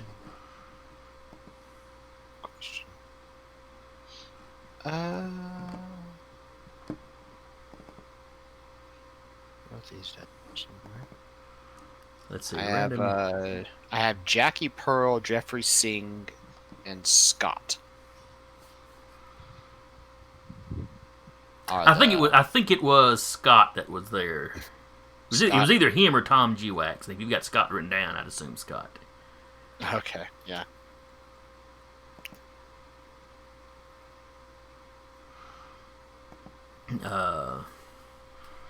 Yes, because that was, you had shown up and there was a book out on. Yeah. Well, you showed up to research the Bali. There was a relevant book out. Mm-hmm. That he came rushing in because it was apparently something locked up that generally stays locked up in a restricted. Yeah.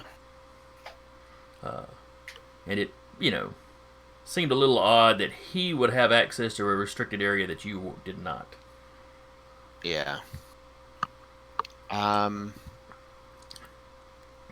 So he's going to be doing a bit more research on that.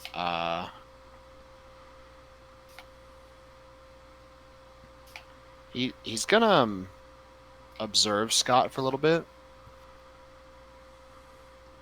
See if it was Scott that had access to it, if it was something that Alejandro just left around. I'm just picturing Scott working on something and looking around, and Samuel's just over in the corner behind the plant.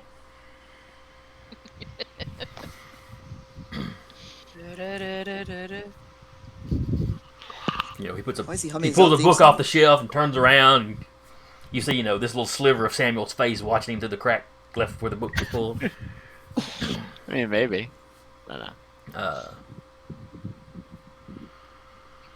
Just doing some cursory reconnaissance. Okay. See, okay, what's this guy doing?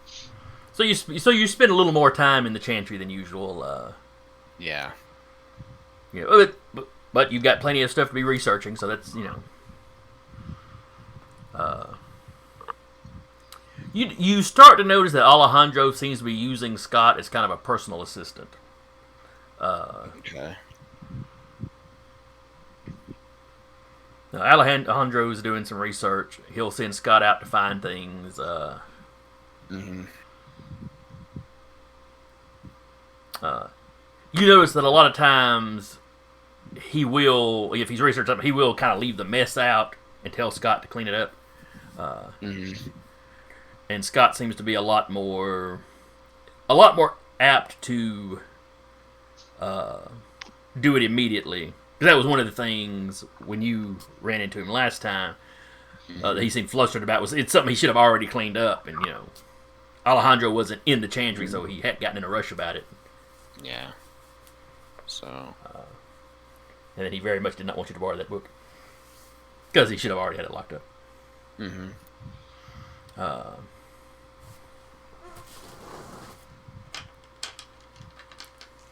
Give me a wit stealth to see how inobvious you are about keeping an eye on him. Probably not very well. So imagine it wouldn't be so much a direct eye on him, but he'd be he'd be kind of there. Mm-hmm, mm-hmm. But yeah. So This probably won't end well, but it's whatever. Because I'm not skilled at this. That's okay. Maybe your dice will hold over from last. Well, could be worse. Yeah, I could. All right, so you got a success. All right. I literally only have 3 dice for that, so. It's okay. He didn't have a whole lot to roll to notice it. But Yeah. there's a time or two when you kind of, look at it that he happens to look back and y'all make eye contact a few times and it's just awkward. Mm-hmm. He'll just raise his brow at him, just be the epitome of British elegance. Just Yeah, he just kind of smiles and goes on about his business. And, if nothing else, Samuel's good about looking like he belongs in a sort of library area. oh yeah. So, But he definitely is making sure there's that just appearance of. I'm just doing some research. He just happens to look over because somebody's moving, for instance. he Me, seems the player, does that. he seems to be a little more nervous around you than general. Kind of from then on out. And you learn that Alejandro is at the behest of the prince is trying to figure out what it was the Bali could have been after. Is there something sleeping under the city? If so, what is it?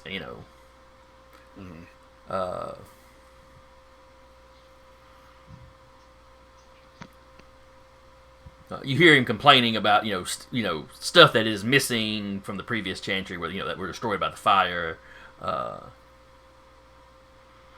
He doesn't have all the records at the previous. Oh crap! Whatever the head of a chantry is called. I'm blanking. But Grand Poobah. the previous head Tremere had a.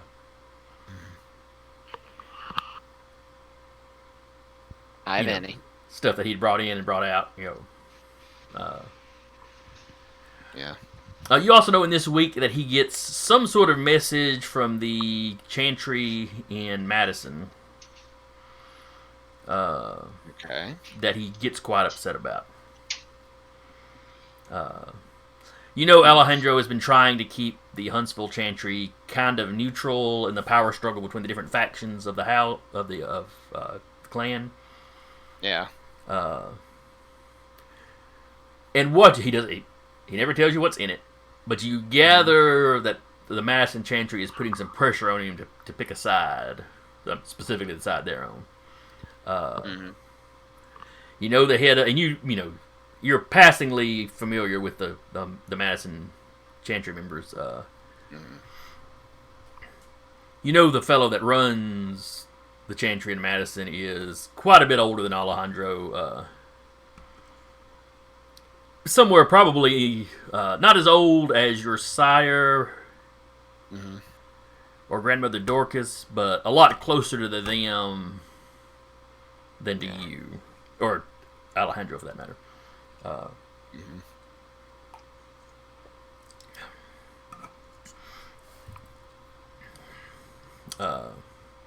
And you know that his kind of clan whip or whatever is also older than Alejandro, and that one of Alejandro's concerns is if he picks a faction, somebody may try to slide, somebody a little older than him. Alejandro is a little young to be in charge. But he was the oldest Tremere present when the Chantry was burned. And the pyramid had recently fallen. Everything was in disarray, so he was able to slide in. Yeah. And kind of hold it due to lack of challengers. And, the Prince of Madison would not... he wouldn't put up with the Tremere starting an actual fight in Huntsville. He's not directly subservient to Prince Dessler, but Dessler is definitely the kind of the top dog in the area.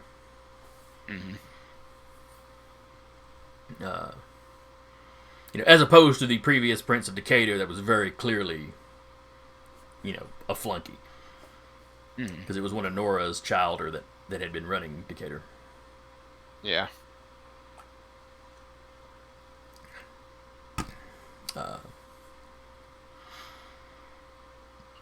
So there's some kind of tension going on there. In this intervening weeks, your sire arrives. Okay. I think you had been notified. Let's see, Henry Morgan, I believe, is your sire. Yep. All right, and you knew he was on the way. I think you had gotten a message last time that he was going to be down in a few days. Arriving in a few days. Yep. So it's a flight that arrives at night. A private flight. Mhm. So you managed to pick him up with relatively little concern with security. Everyone knows the Second Inquisition watches airports closely, but Yeah. coming on a private flight, you bypass a lot of the typical security. Mhm.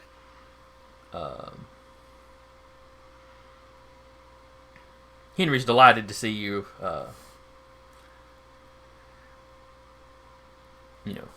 Ask what you've been up to. Ask how things are going with the local chantry. What kind of picture do you paint for him?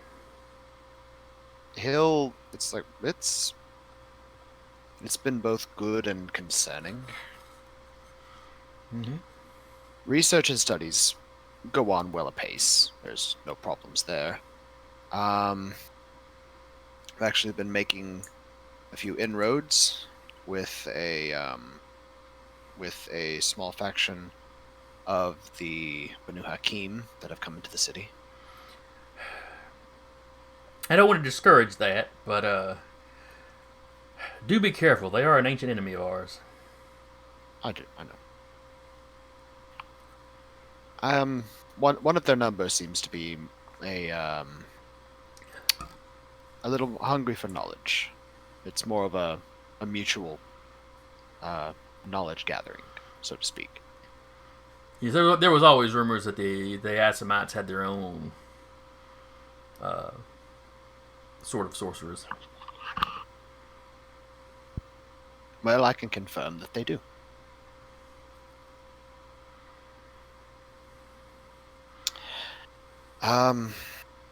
As it turns out, just a short while before you arrived, seems the chantry in Madison has been putting a little bit of pressure on the Primogen here, trying to, I believe, pressure them to take a side in the struggle. Well, Alejandro's hardly the only chantry head that's tried to remain neutral, but I'm afraid one by one, everyone's having to pick a side.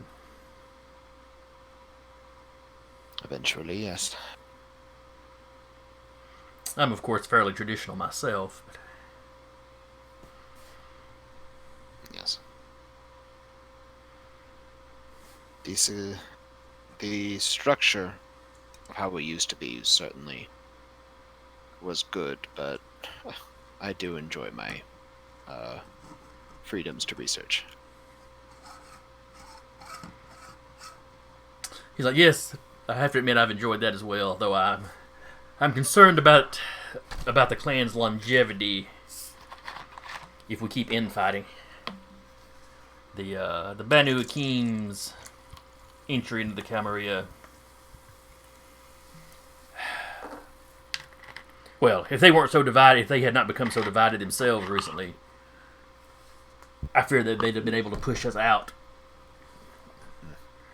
of our more dominant position. That is in part why I've been making those inroads. I believe forging at least a working relationship with them would better both of our positions. Yes, especially in the with long someone run. as young as Alejandro leading a chantry. Yes, he's that's primarily my concern. He's been acting very strange as of late. Think the stress is getting to him? Some people do crack under the mantle leadership. It's possible. He was rather incensed that the Banu Hakim were joining the Camarilla and that we would be hosting some of their number. Yeah, that is not an uncommon sentiment throughout the clan. And it feels like he's just been spiraling from there.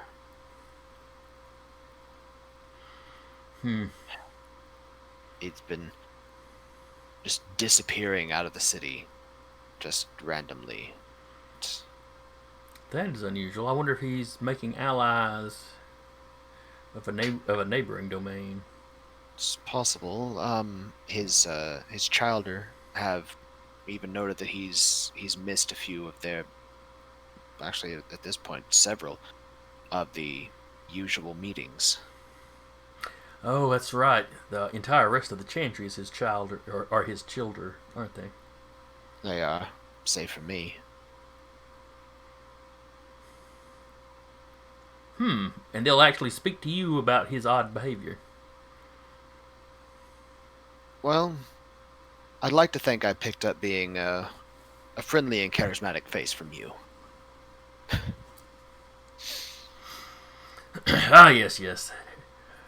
Clearly you got your good looks for me. Clearly. I think it might be enough of a problem that they're noticing and that they're concerned. Mm-hmm. And they might be coming to me as the second oldest Tremere in the city. Yes, that could be it. One of their number has been sort of being, I suppose, used as kind of a personal assistant at this point. He's sort of answering to everything, almost ghoul-like. That's not too unusual if he were grooming them for a leadership position. But none of his children are any more than a decade old. If even that, it's... Yeah, it could be a trust issue. Perhaps he trusts this child or more than anyone else. It's possible. He's the one that fetches all of his materials for research and sends and answers messages. That is the sort of thing you generally use a ghoul for. And there's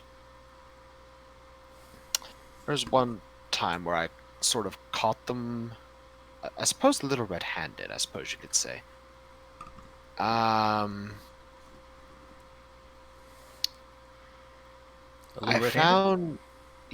found a book studying demonology, and the childer, I believe his name was the player, having to check, Scott. He was exceedingly unnerved that I caught him having it.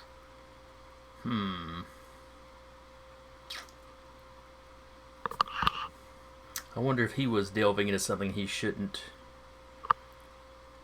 or if it was Alejandro studying it. With the Bali being present in the city, it would not be unusual. Yes. You have to know what an enemy's doing to defend against it. So.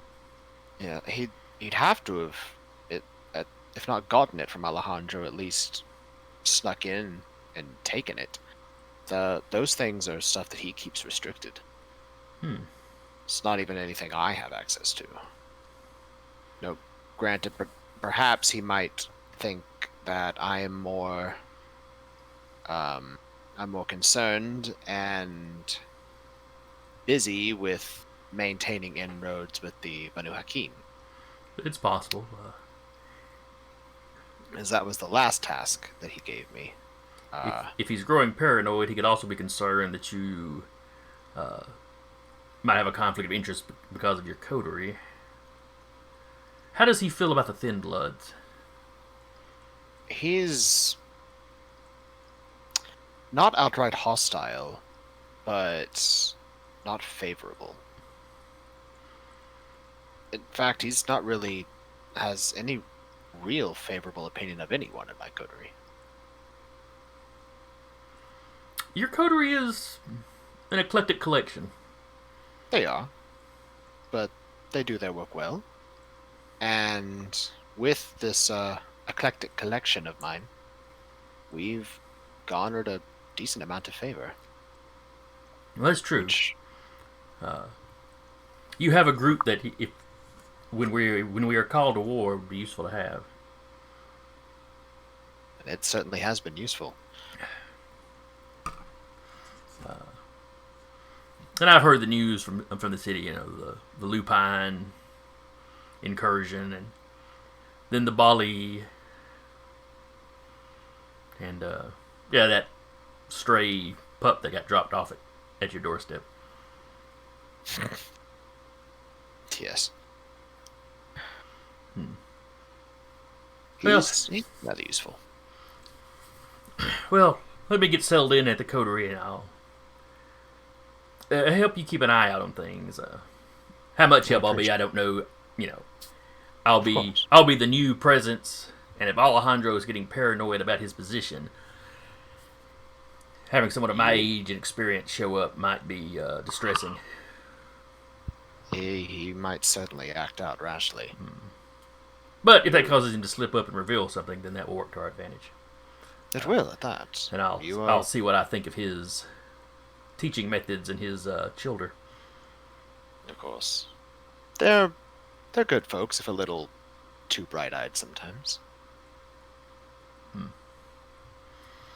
I've had to more than once caution them on overreaching. Well, that's typical of students. I seem to recall having to caution you on such things. Trying to get into a little too much, a little too early. Yes, of course. Look at me now. I have werewolf blood to experiment on. Oh, I will gladly give you some of it if you'd like. perhaps once I get settled in and have a lab set up. Of course. It's good to see you again. Oh, it's very good to see you, my boy. Thank you. I really should have come and visited more often, but it's so difficult to travel. I understand, especially with everything that happened with the Second Inquisition Yes. and the purges, and With I the understand how difficult it'd be. with the fall of the pyramid, I'm much freer to travel, but now travel is much more difficult. That it is. So over these weeks, Henry gets settled in. Samuel will introduce him to the rest of the coterie. Oh, yes. So y'all all meet Henry Morgan, Clan Tremere. He is visibly a little older than Samuel, but not by much. You know, he has a bit more gray in his hair. You know, he was clearly, you know, in his 40s, maybe his early 50s when he was embraced. Or if he was a little bit older than that, he regressed a little bit. Yeah, I age. mean, Samuel has a little bit of gray in his hair, but that's just because when he was alive, genetically, he started graying early. And he is perfectly proper and pleasant. You don't know that he's necessarily, you know, you don't know how much he necessarily liked any of you. He only seemed a little awkward around Jolene. But like I said, still, you know, still polite. It's more of a vibe you got off of him. You know, oh yeah, these are my kids' friends. Yeah, it's nice to meet you. That kind of thing. Is the kind of the impression you get. Getting settled into the chantry. Let's say once all that happens, Samuel will pull Alexander to the side. Like once all that's done, it's like, Alexander, I want you to keep a very close eye on things. For right now, But of course. my sire, Henry, He is just as old as Grandmother Dorcas. And you know that age means a great deal to our kind. He is considerably older than Alejandro. And just keep an eye on things. I'll be keeping my ear to the ground as well. I need you to do the same and to keep me informed. I don't know if he's going to act out because of this.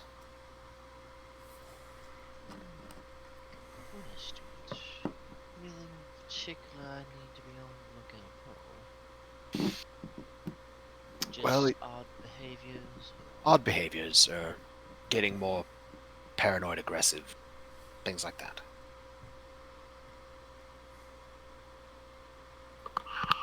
Alright. I'll keep an eye out.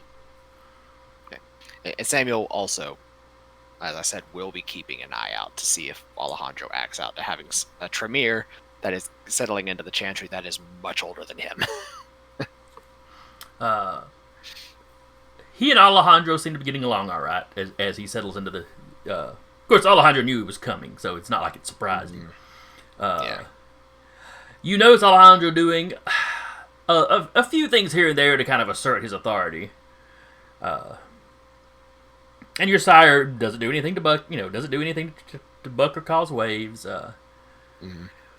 But as soon as he settled in, Alejandro seems to offload a lot of his teaching responsibilities onto Henry. And he cites the fact that he's doing a lot of research for the prince. Yes, they captured a lot of Bali, but they haven't gotten much information out of the Bali. Most of the ones captured weren't actual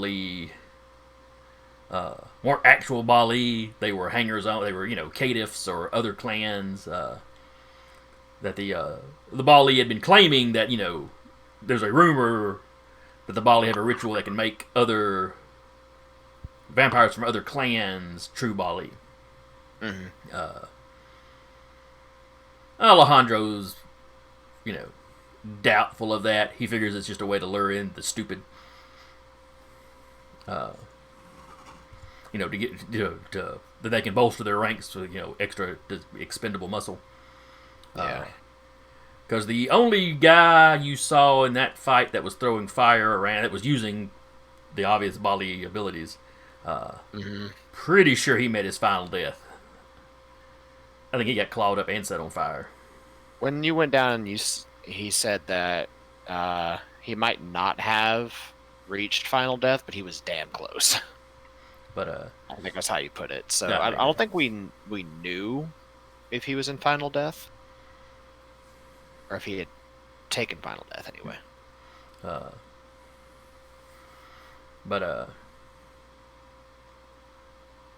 Yeah, you're right. I think we had specified that. So anyway, the rest of them they got no useful information out of. Nothing you hadn't gotten out of the previous guy. They were gathering thin bloods to wake up something under the city. Yay, end of the world. Because the thin bloods are tied to the final nights. Yeah.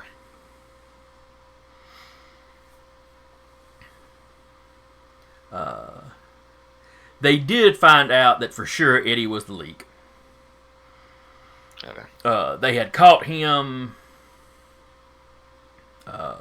They'd caught him approaching the farm in his ill-fated rescue attempt. He put up a decent fight, but when offered a chance to save his own hide, he took it.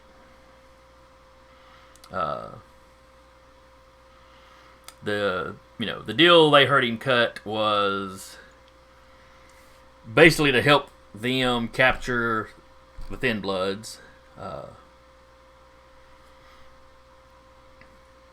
But he wanted a chance to get Jolene and get out of town. Jolene had previously been off limits to them anyway. They knew she was part of a coterie. They thought they could sneak in, snatch the Thin Bloods, and nobody would notice. Where Jolene being part of a coterie, if she disappeared, Their specific fear was that would get the Tremere looking at them.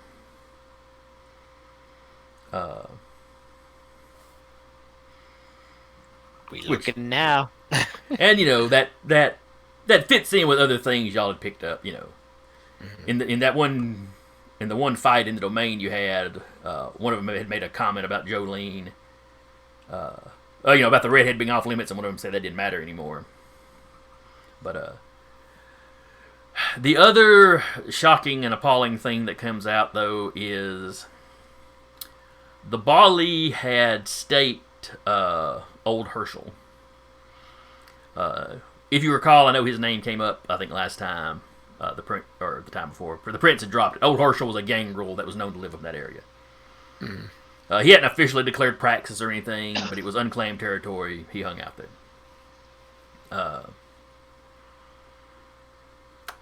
To seal the deal, they forced Eddie to commit diablerie.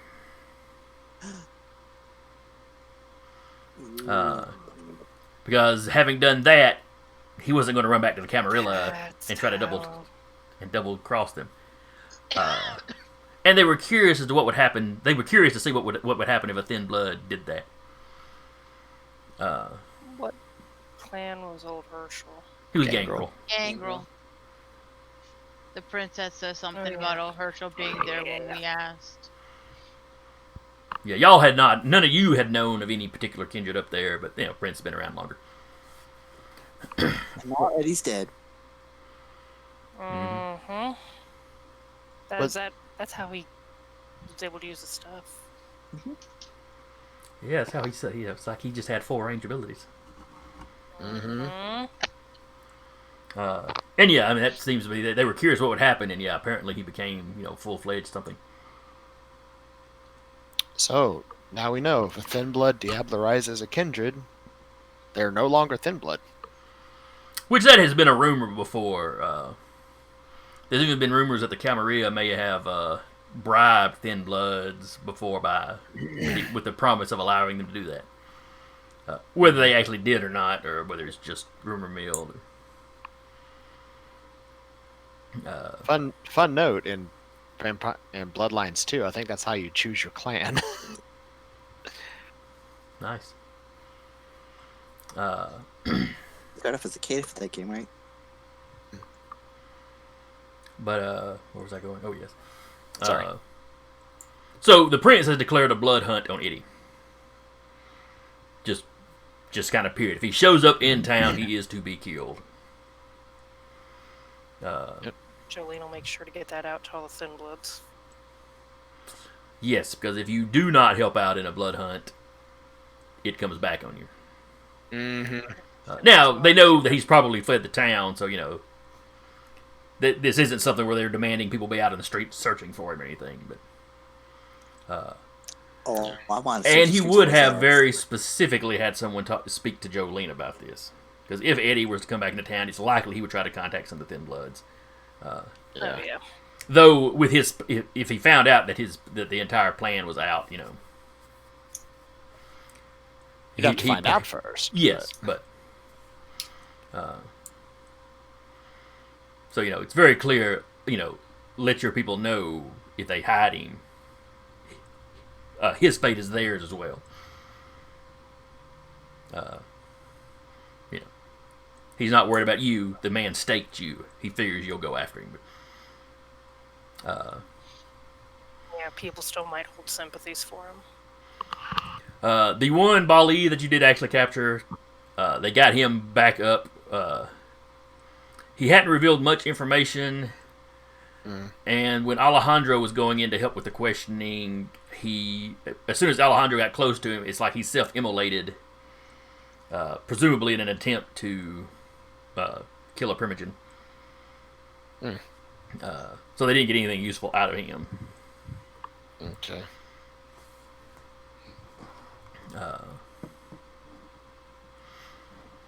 Clearly, they'd been researching. They did seem to realize, as soon as they saw Alejandro, they seemed to realize he was Tremere.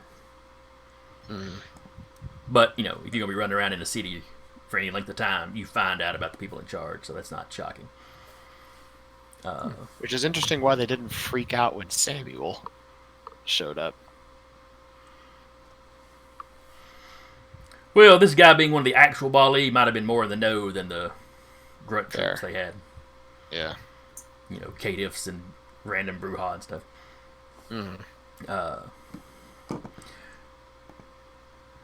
But anyway, that, I believe, brings us to April 14th.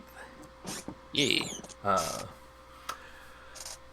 So the sun sets the evening of the 14th.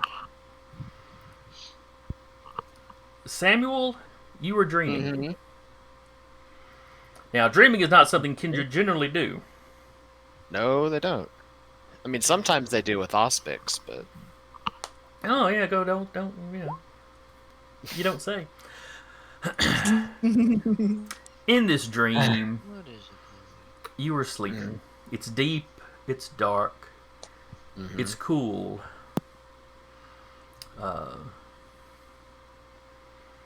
You can feel the weight of stone and dirt above you.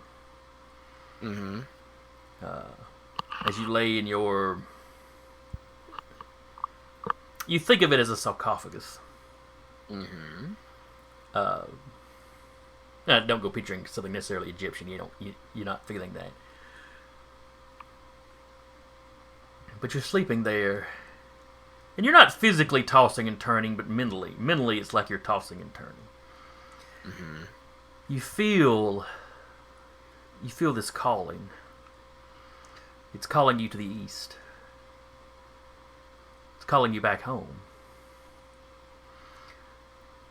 It's becoming a struggle to stay asleep. As long as you're asleep, you know you can ignore the call. But if you awake, it's only a matter of time before you're drugged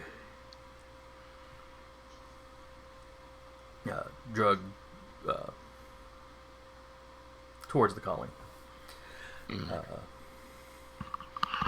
You know what's causing it.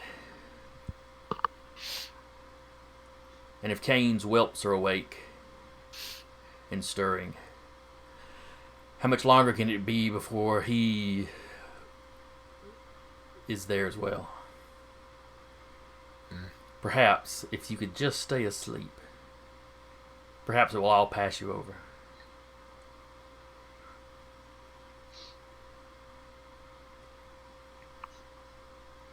Okay. Then, where you had been this other person, now you feel yourself being viewed by someone.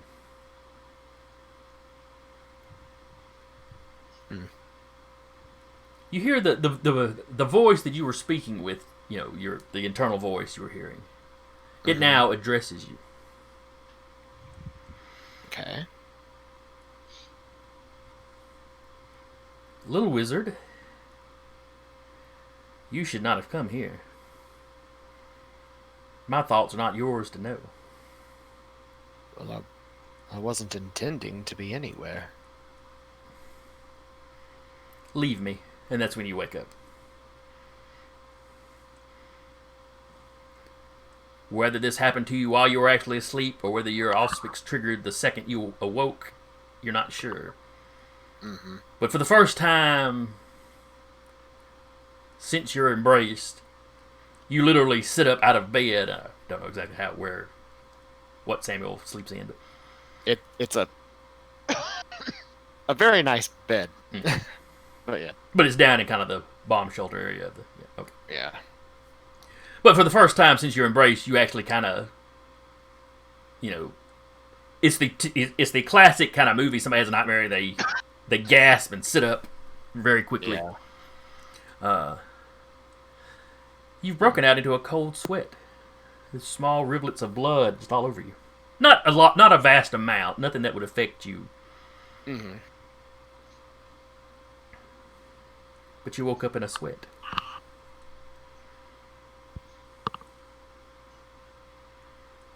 He's gonna clean that up and then immediately go diving into any kind of research notes that he has to figure out who that was. Oh, the one other thing that you retain from the dream is when you could feel. I mentioned you could feel the stone and the dirt above you. Yeah. And you felt it kept you safe. It kept you hidden. It kept you and your shame hidden from the unconquered sun.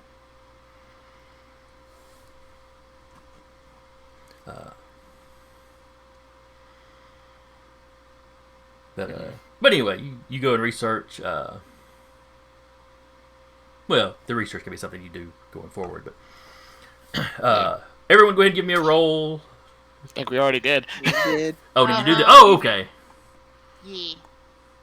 I didn't hear the bleep. All right, so We got you, Cap. she's not hungry. She's hungry. He's not hungry. Dream made me hungry. A little bit of It's sweat. like, Treatment's hungry work when you're dead.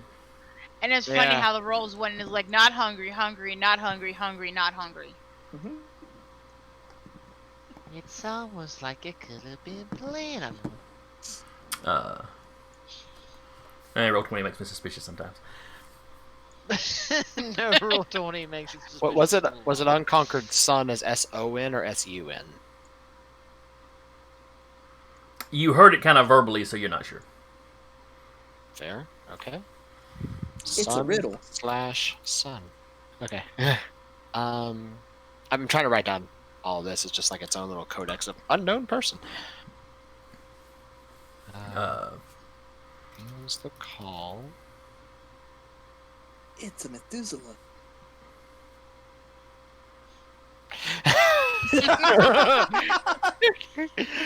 I sure as hell hope not. Sure, this'll Oh, all didn't I be tell you the fine. campaign's going to end with a TPK?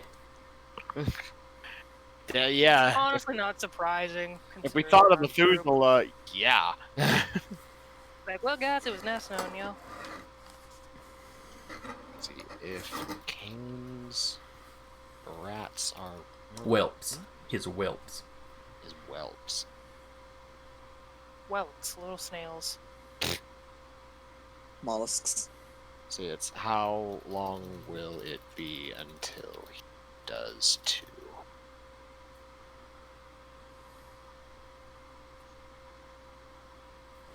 He said to hide his shame. Yes. To hide himself, to hide his shame from the unconquered sun. Okay. To hide and his shame from the unconquered sun. Okay. And then it's like he became aware that you were there. Yeah.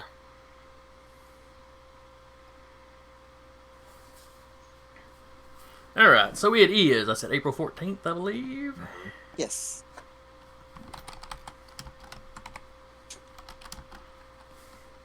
$2019.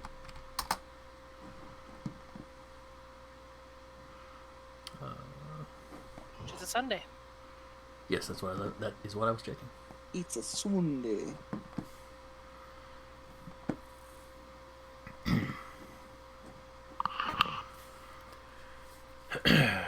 Alright, so does anyone need or wish to hunt? Yes. Maeve needs to hunt. She's at 3 hunger. Okay. Anyone else? I'll go hunting. Out in the forest. You're not gonna tap old Bessie today. Sunday, you gotta save that shit. Not at the start of a new week. Bessie gets Sundays off. Ugh. Now Bernadette. Bernadette's a whole nother story. Good You see, what happened was What is the role for in the forest? It's survival, Oh. right? With survival. Blood bonding a mortal can give you a stain. If your humanity's high enough, absolutely it does. Oh, blackjack. Let's see. What do you have to roll to avoid stain or to deal with stains? It's Remorseful, I think. yeah, it's a Yeah, it's in there. remorse roll, and it's however many empty blocks you have. So he rolls 2 dice. In Blackjack's case, he'd roll 2 dice, and he needs a success on one of them, or his humanity will drop. Mm-hmm. All right. Give me a remorse roll there, Blackjack, because you have blood bonded somebody. Sure. And hunting is with survival. So my remorse dice is 2? You should be able to just hit remorse and it do it. Okay. Woo! Oh, yeah. Yeah, you blinded by the guy. You don't care. Or you tell yourself that, yes, technically he's blood bonded, but... I'm taking good care of him, okay? Yeah, but you're not going to... You're just doing that so he won't betray you. You're not going to force him to do anything weird.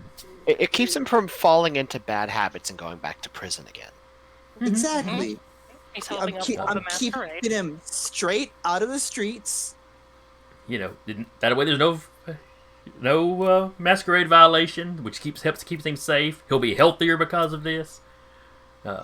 Paying him, he's gonna have a longer life expectancy. You know, you're not going to hold it over his head, you know, like some of the Ventru types do. Yeah, no, it'll be fine. So, you know, having rationalized your stripping him of his free will, you can go ahead and give me your hunting roll.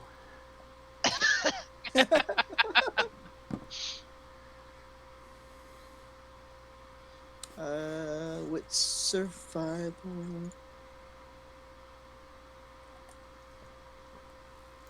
Four successes. Okay, yeah, you get you a deer without any trouble. I believe you can get 2 out of a deer. I'm just gonna get the one that I need. So you don't even kill the deer. No, I'm just. See? I'm perfectly Very good. humane. I am a perfect human being. Greetings, fellow Like- humans. Lick the wound, and then just kind of pat it on the behind, like, okay, you can go. He kind of startles out of the euphoria that the bite gives it and takes off. All right, you're free to go. Thank you. Bye. Go on, yeah. It's Or old yellow- to quote V, you may go. Yes. Oh no! Ghoul the deer, so it lures other deer to you. I That mean, would for sure do a stain. Well, once it became a really aggressive deer that was attacking people in the town because they were getting close to you, might cause an issue. yeah, just a bit.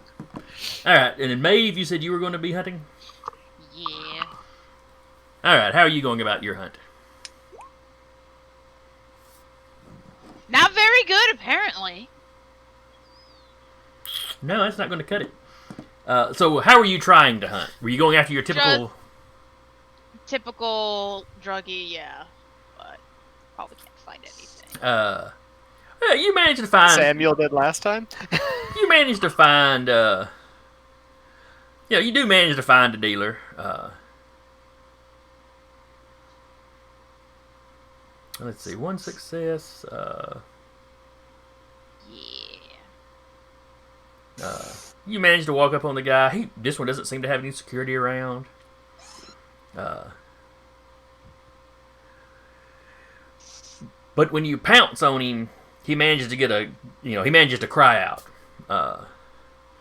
Just as you start to sink your teeth in, 2 men round a corner, guns out, they open fire.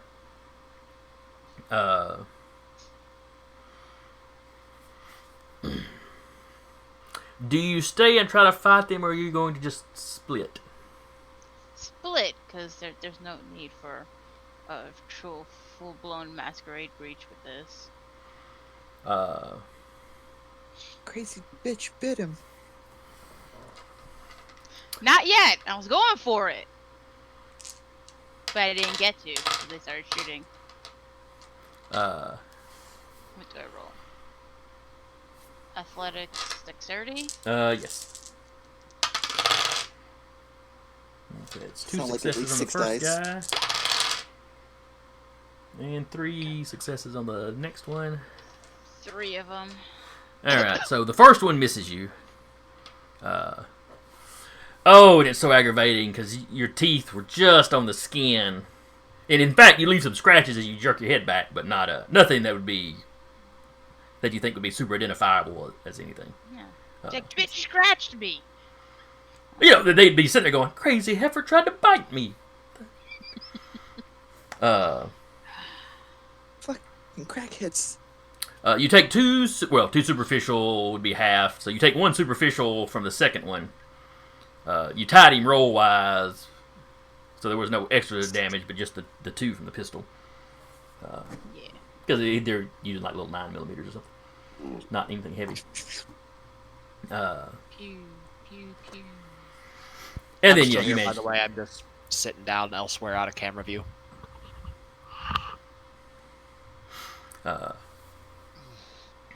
So you scurry off. You hear one of the guys going, "That crazy bee bit me or tried to bite me."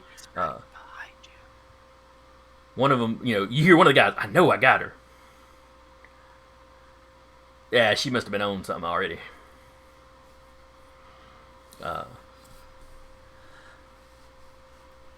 And after that, because I'm sure as soon as you're out of sight, you'd probably hit your celerity or something.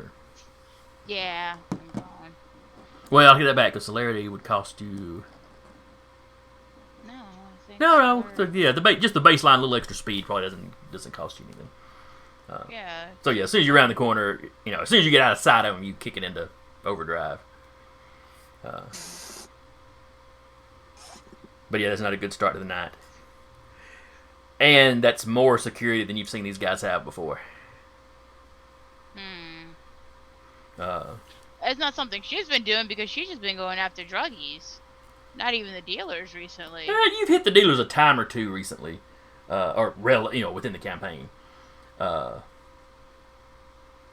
And I don't guess you would know that Alexander whacked one, or not Alexander, Samuel whacked one last session. Samuel whacked one, yeah, because after they started upping their security, she didn't even try to go after them at the time, because she's like, okay, I'm just gonna actually go after the druggies, not the drug dealer. So she hasn't been actually going after them for a while. In the beginning of the campaign, she did, and then she just kind of stopped because she's like, okay, now there's 2v1. But Kind of need to. well, then something must still have them spooked if they've upped the security even more. Yeah, I mean, Samuel killing one. But would he have told Maeve about that? No, Nope. probably not. Without hesitation. Cause she would have gotten upset at him with that. Hey, everybody's allowed to hunt in the domain. Just because he went after your preferred prey. Dude, you took the last cheeseburger from the fridge. Not cool. Nine. All of a sudden, the drug dealers in town start waking up with the name Maeve written across their forehead. All right. It's the break room fridge, but I have labeled my food.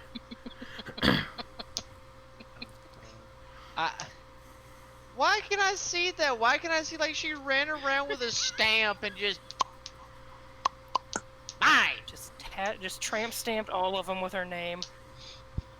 On the forehead? What? Yes, so you can see. It's less of a stamp. It's more of a brand. I was about to say, yeah, it's like she just cattle branded him. Or maybe she stamps one on the neck, so as you pull her collar back, Maeve. Ah, dang it. Foiled again!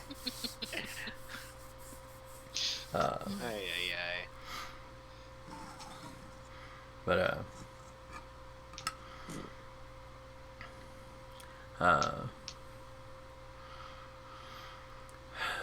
all right, so Jolene, night falls. You start getting texts from Thin Bloods.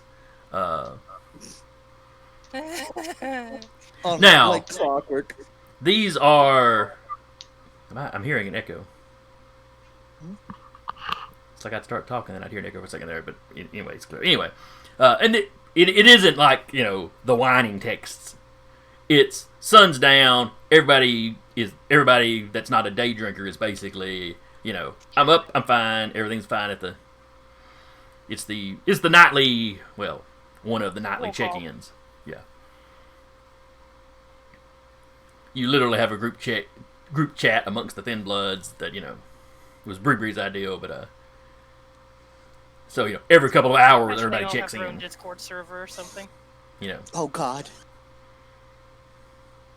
work. And it could work, but you'd have to essentially mute that channel just so you didn't constantly hear the beep, beep, beep, beep, beep. Yeah, I mean, she's got the channel muted, but less obvious than text. We just all play video games together. I've been playing League of Legends for like 3 years. What's going on? So you get the check-ins from everybody. In this intervening weeks, nothing weird particularly has gone on the domain. You know, the Thin Bloods are very much using the buddy system. You know, you got the 2 that work on the farm. 2 of them got jobs. You know, one of them's working nights at the Target. You know, while it closes, they got overnight stockers or whatever.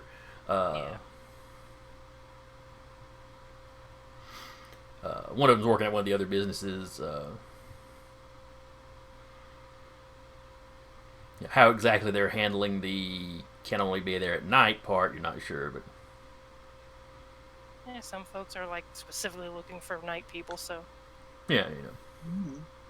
Whatever the case, a couple of them have found employment there.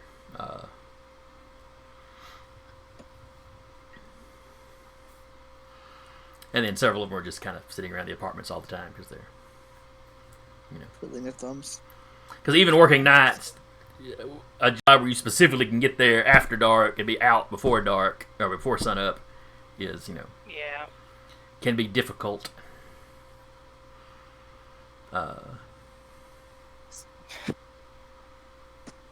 You know. They all become Twitch streamers. I was sitting there going, one of them is an artist that just makes money off their Patreon. That's all they can do. Hey? I mean, that's viable. Probably by a Toreador. You kind of wonder.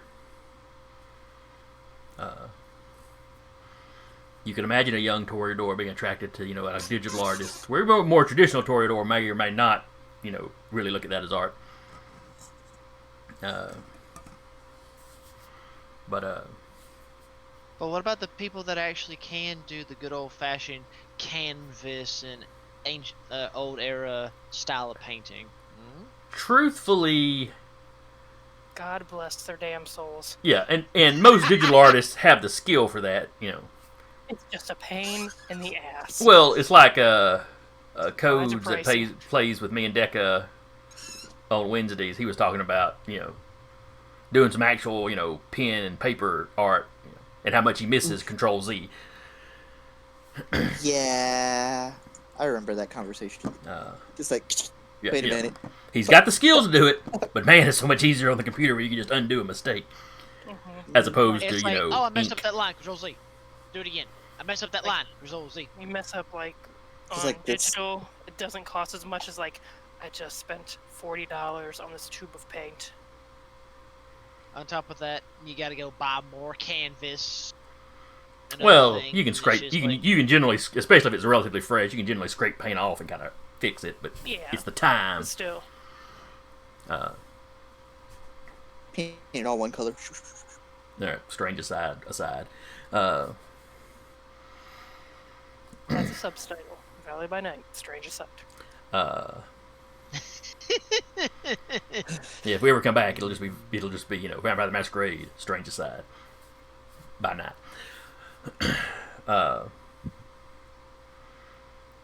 Blackjack. You wake Howdy. up. The Thin Bloods are already gone. You know, they put in a full day, but their full day is during the day. Mm, Your ghoul, whose name I'm blanking on, but I know we got it written down somewhere. we absolutely have it written somewhere. Wasn't Ned, was he? Oh, well, we'll find it. He's waiting on you to wake up. I'm going to assume that he has a key to the house proper, since he's fully ghouled. Yes, now that he's gold, yes. So generally, he wraps up his day sitting around in your house waiting for you to wake up. You get up, he lets you know, On it. if anything requires your attention, he lets you know. He just wants to spend some time with you. I'm flattered. This is new to me, so I'm getting used to this just as much as you are, I'm sure. Oh yeah. And it, he doesn't hang around for like hours after you wake up. But Right. It's just some if anything else- interaction. Yeah. He No, lets you it's know just- how it's things just went. Blackjack sitting You in pat him on monologue. the head, tell him what a good job he's doing, and he goes away happy. This is Blackjack sitting monologue. Like, all right, I'm getting used to this. If I'm gonna spark a war one day, I gotta be able to take care of the little guy. And while he was doing fine, he was working fine for you before. He's really upped his game now. His work ethic seems to have improved drastically. Just as planned. Uh, Everything just as planned. He's not sure what to think of those new employees you brought in, but They're good. They're good people. They're good people. They're hardworking. They're yeah, they probably could a work little harder. eccentric. They could work It's harder. alright. It's alright. It's alright. It's alright. I appreciate. Because he's new. He doesn't know a lot about vampiric society. He probably hasn't picked up that these guys are actually, some type of vampire. Vampire adjacent.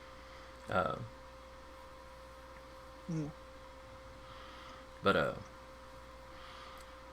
so yeah, he hangs around, and talks to you as you first get up, and then does leave for his own spot.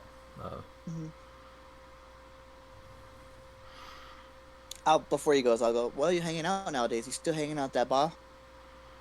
Oh, he still goes and drinks there some, but he's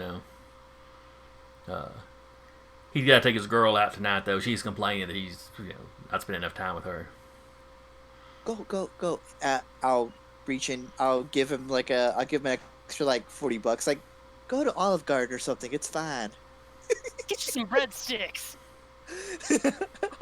$40, Olive Garden, Uh-huh. double that. No. Blackjack doesn't eat at an Olive Garden, at least not since the 70s. So No. Exactly. He's Doesn't know thinking food these are costs money. 70 prices don't- where $40 will oh yeah, get you a good $40 meal. $40 I get a couple people a decent meal. There you go. Listen, Jeremy, have gone on dates at Olive Garden for less than $40. Yeah, it's actually doable. If you don't go completely nutty, Yeah. you don't need the whole bottle of wine. He seems very appreciative. Of course. Just Yeah. take care of your woman. You're doing just fine, and I appreciate the hard work you're putting in.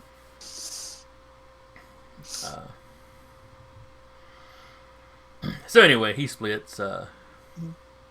Little puppy dog that you've turned him into.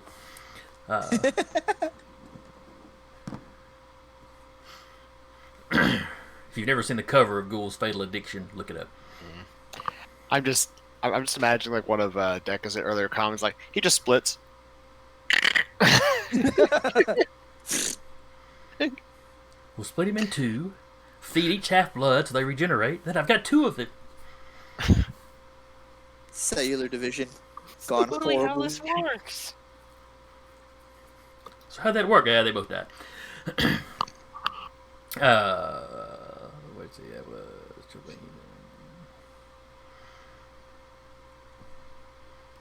Maeve, you wake up. Shortly after you get up, you get a text. Oh no, you'd already done. You didn't. While you were hunting, you get a text from a text from Colin that he's going to be out of town for the next few days.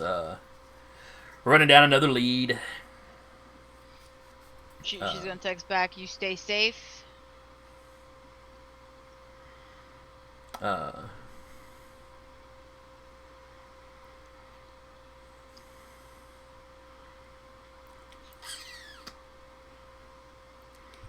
His response is, "I'm not the one walking around basically with the target on my back."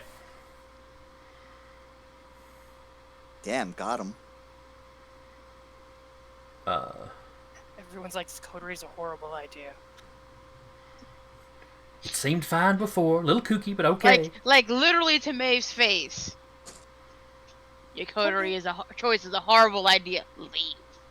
Your friends are a hot mess.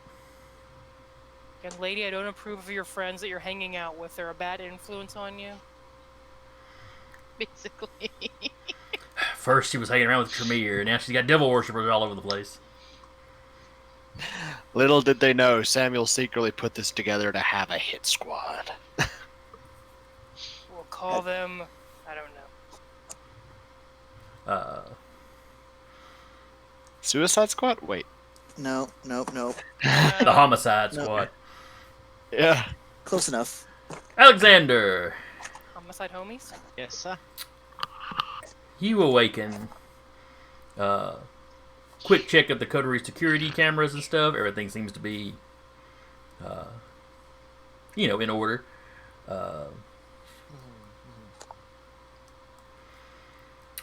In the past week or so, you have not caught Alejandro leaving the city. Interesting. Tonight, however, one of the security cameras, or I should say one of the traffic cameras on a red light does catch his license plate, which you have set up to trigger, so it drops you a message. He immediately whirls over to that particular screen. And all the camera picks up is, he pulls up to the red light, and then he go,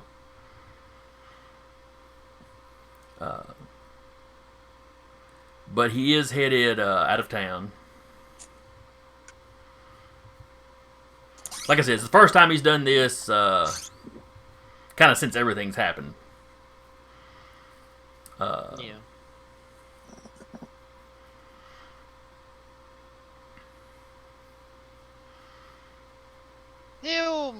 Of course, he'll make note of it. He'll try to follow, figure out the street that's on, where that leads to.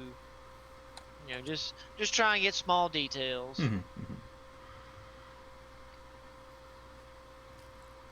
Well, it's the highway that leads out, kind of northeast of the city. One of the main roads.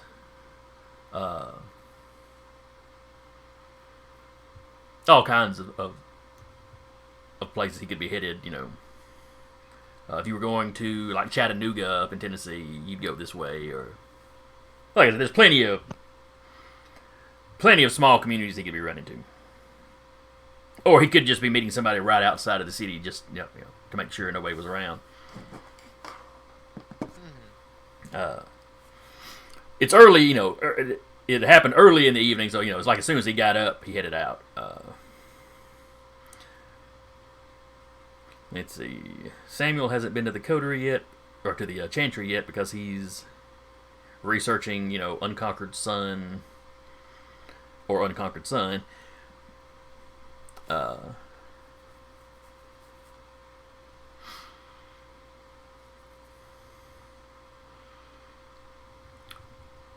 While you're doing some of that research in the first few hours, you do get a text from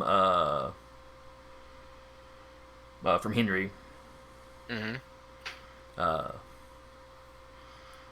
You kind of had to equip him with a burner phone. He didn't have one of his own. Yeah. He seems a little more hesitant about the use of technology than you. Not that he hasn't kept up, but as far as for communication purposes and stuff, he seems a little more, like a lot of the older Kindred, a little more paranoid about it. Yeah. But and setting him up with that, Samuel would explain the various codes and stuff that he's kind of gotten his coterie to use. So you basically get the message that it'll teach you some lessons tonight. Let's see. Notice that A left the apartment.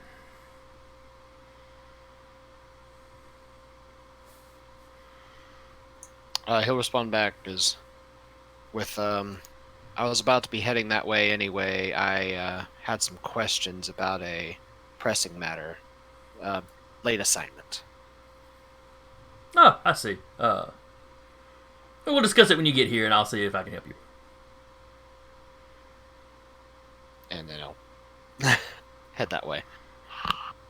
When you get to the chantry, the ghoul that mans the gate lets you in. Or maybe you've got automated things in your car, I forget. Anyway, You get in. Ghoul answers the door. You know, makes a very small amount of chit chat with you. Yeah. Oh, good to see you again. Knows you're spending more time at the Chantry. Yada yada yada. Kind of brown nosy, slightly brown nosy stuff. But, Yeah, and he'll indulge it just a bit. yeah, any ghoul in a Tremere Chantry is generally angling to be embraced at some point. Yeah.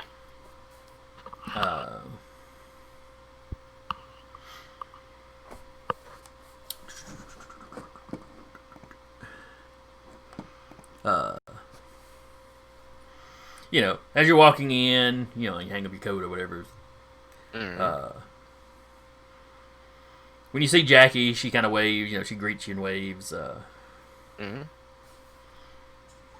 She's got some books, and she wanders into a room where you can hear. Henry is giving a little lecture.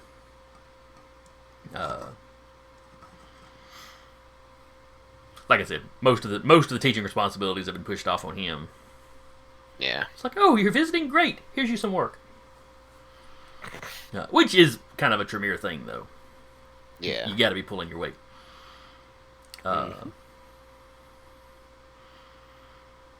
When you glance in there, it looks like most of the Chantry are there. You do not see Alejandro, of course, or Scott. Scott, thank you. I was going to say Tom. I was like, no, Tom ain't right. Tom is there, but yeah. So I'm about to say he was going to check to see if he notices Scott's gone. Scott is gone. Okay.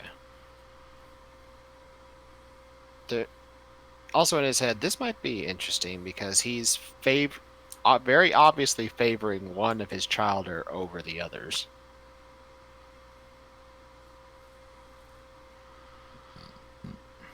So could be some inroads there. But he'll sit and he'll listen to his sire's lectures if he's having one at that point. He is. Then he'll go and talk to him afterwards. And it's not completely rudimentary. These folks have been studying for at least 5 or 6 years now. So, it's not anything advanced enough to really be. It's still kind of, from your point of view, kind of the basics. Yeah. But he's discussing.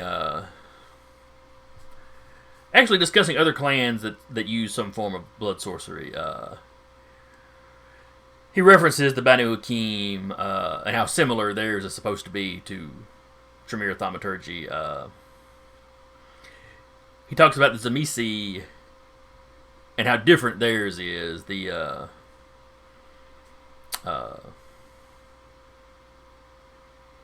crap, I forget what the name of what they called theirs, but how it's very elemental based and very based on kind of the lands they're in and how tied to the land they are.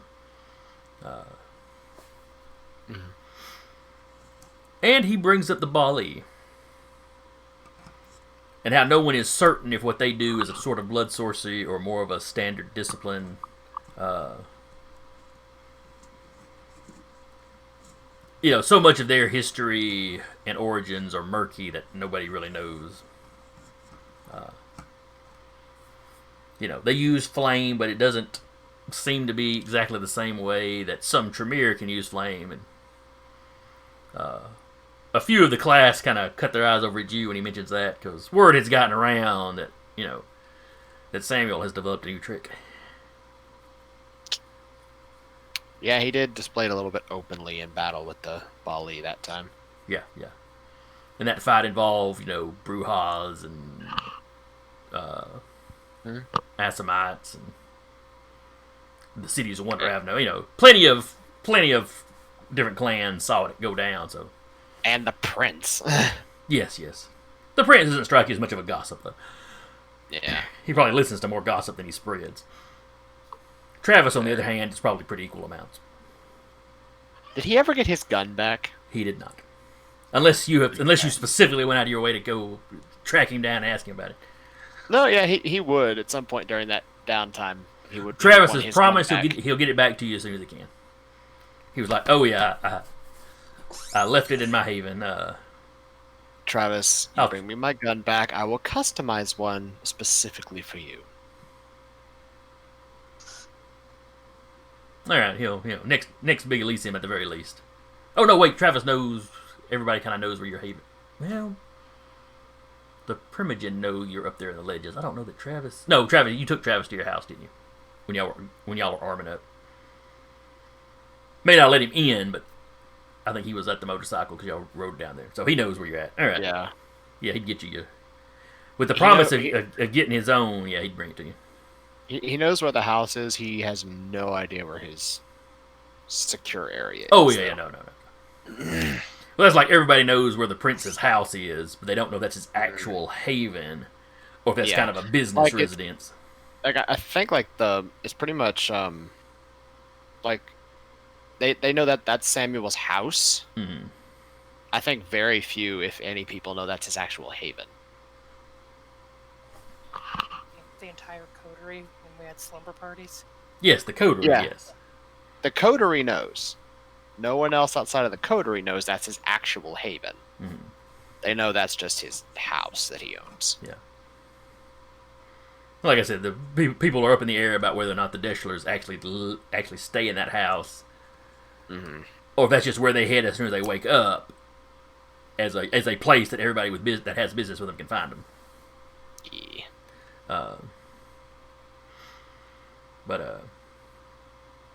So anyway, he wraps that up. He takes Henry takes a brief moment to discuss with each of them to discuss whatever projects they're currently working on. He seems to be assigning them some stuff, as well as checking on what kind of progress they're making on their own personal, it's like they've got, here's a homework assignment. And here, also you have, a kind of, pick what you want to research, and he's checking up to see how they're doing in their own personal research as well. Mm-hmm. You recognize that as his typical teaching style. Yeah. So once they kind of disperse to, doing their own research or using the lab or whatever, the two of you are left alone in kind of the classroom. Mm. It's more of a old reading room style something, but Yeah.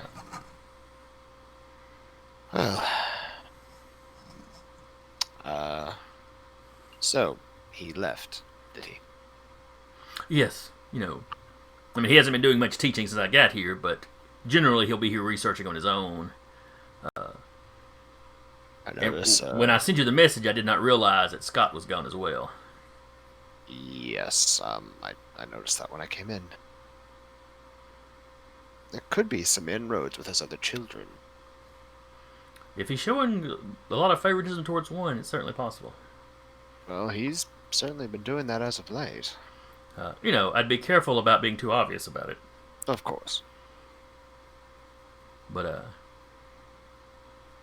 I do notice Jackie seems to be somewhat fond of you.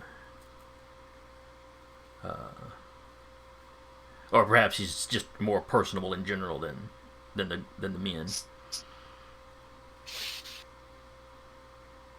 A little bit of both, I think.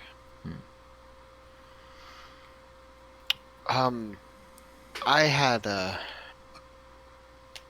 bit of an interesting day. What were you doing up during the day? Dreaming. He sits down and kind of steeples his fingers. Do tell.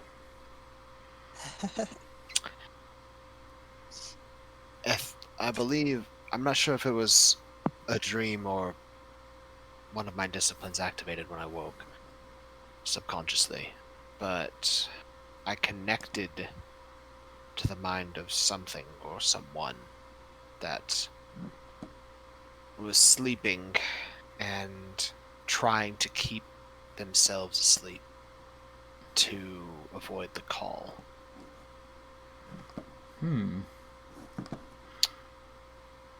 See, No indication of who it was. they mentioned something about staying underground or staying below ground kept them safe, so they could hide their shame from the unconquered sun.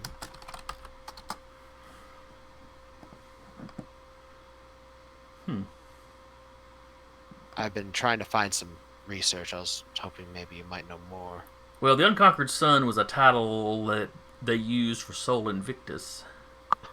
Sun god the Romans worshipped late in the empire, late in the imperial days.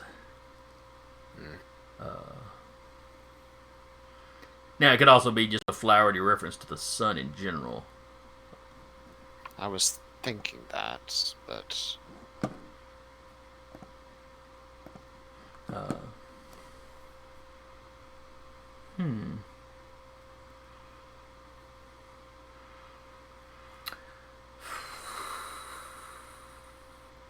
Do you think it's what the Bali were trying to awaken? Though, it's if it's an old kindred, definitely old enough to be feeling the call. Mhm. I felt it.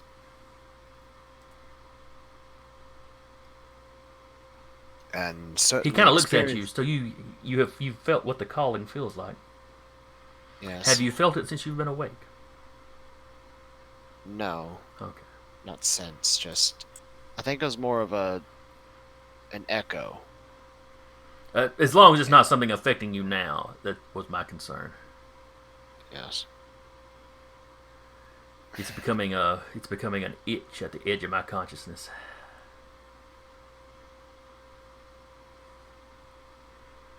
But you've got many years where you should have to worry about that. Right.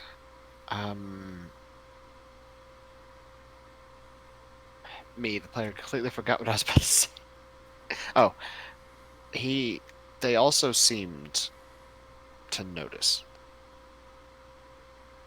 That's not unheard of in the older ones.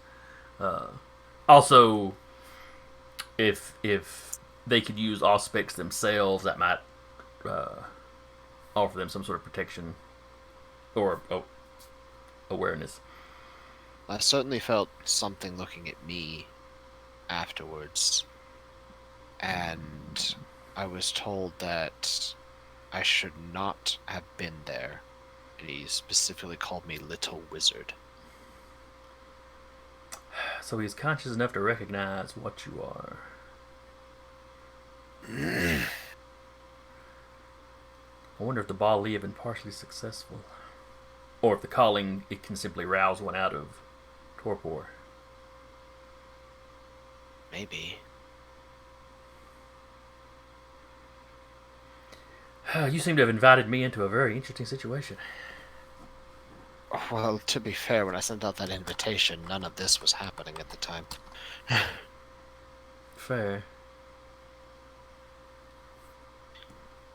And it could be something interesting enough to keep your mind off the call. Keep you focused on something. It does seem to help when I have something to focus on. As I said, it's like a minor irritation just on the edge of my consciousness. When I'm focused on something, yeah, it's not too bad.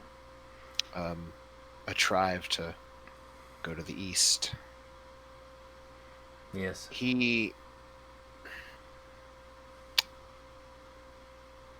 They mentioned Cain by name. Specifically, how the phrase went is, if Cain's whelps are out running around, how much longer will it be before he is too? Well, many older kindred believe we're in the end nights. That when the week of nightmares happened, a lot of us, myself included, honestly, thought Gehenna was upon us. Now, a decade and a half later, a lot of people have decided perhaps the myths were just that.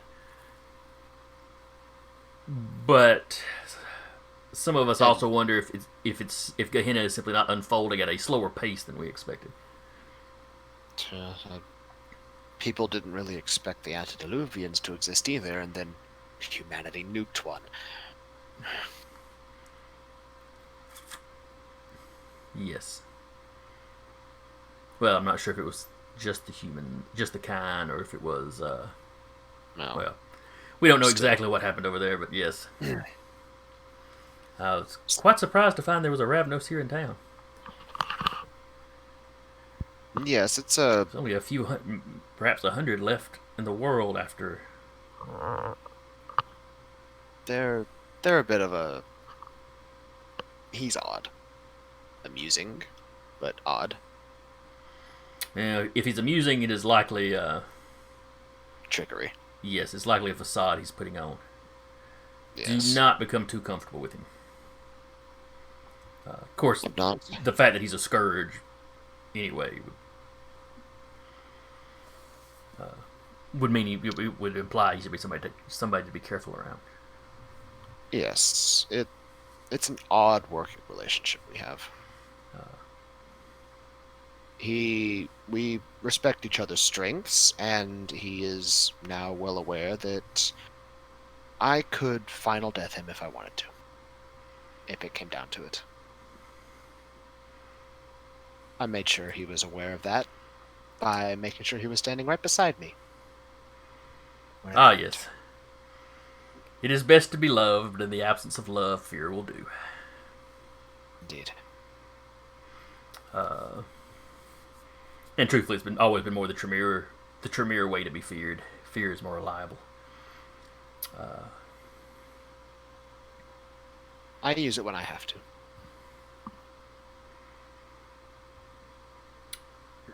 While y'all are discussing this,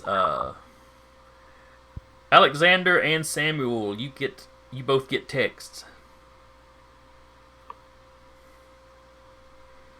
I'll pull out the phone and look at it. It's a very kind of innocuous comment. Uh-huh. But it would be a predetermined code phrase essentially that you'd gotten with Walker. Mm-hmm. Someone has triggered the ward around his relation's house. His what did I say? We're gonna call her a niece. The niece's house. Okay. Now that particular ward actually covers kind of the little block that her house is on, so it Right. Is that anywhere near where Samuel is? You're at the coterie, which is north. Yeah, he's at the Chantry. Chantry is what I meant. It's kind of north of the domain, where his Boyer's niece, she lives in the domain proper. Yeah. So really, the entire rest of the coterie is probably closer than you are. Right. He'll and like I said, you and Alexander get the text.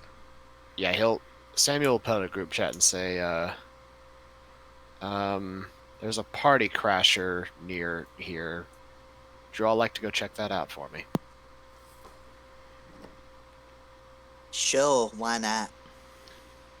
Somebody bring along food. I'm hungry. Over the course of the break, Jolene has learned that one alchemy where she can make blood bags edible for folks, like nutrition-wise. Oh, okay. She'll be like, I've got some cold tacos if you want something. Cold tacos are better than nothing. About to say, Henry, just like watching this, just watching all this code jargon go by, like just completely practiced. He's just like, oh, that's what you meant. Well, I'm glad. Well, my boy, I'm glad you're at least being careful. That's the one thing that I made sure to drive into their skulls. So we're gonna wrap here with this little alert going off. Mm-hmm.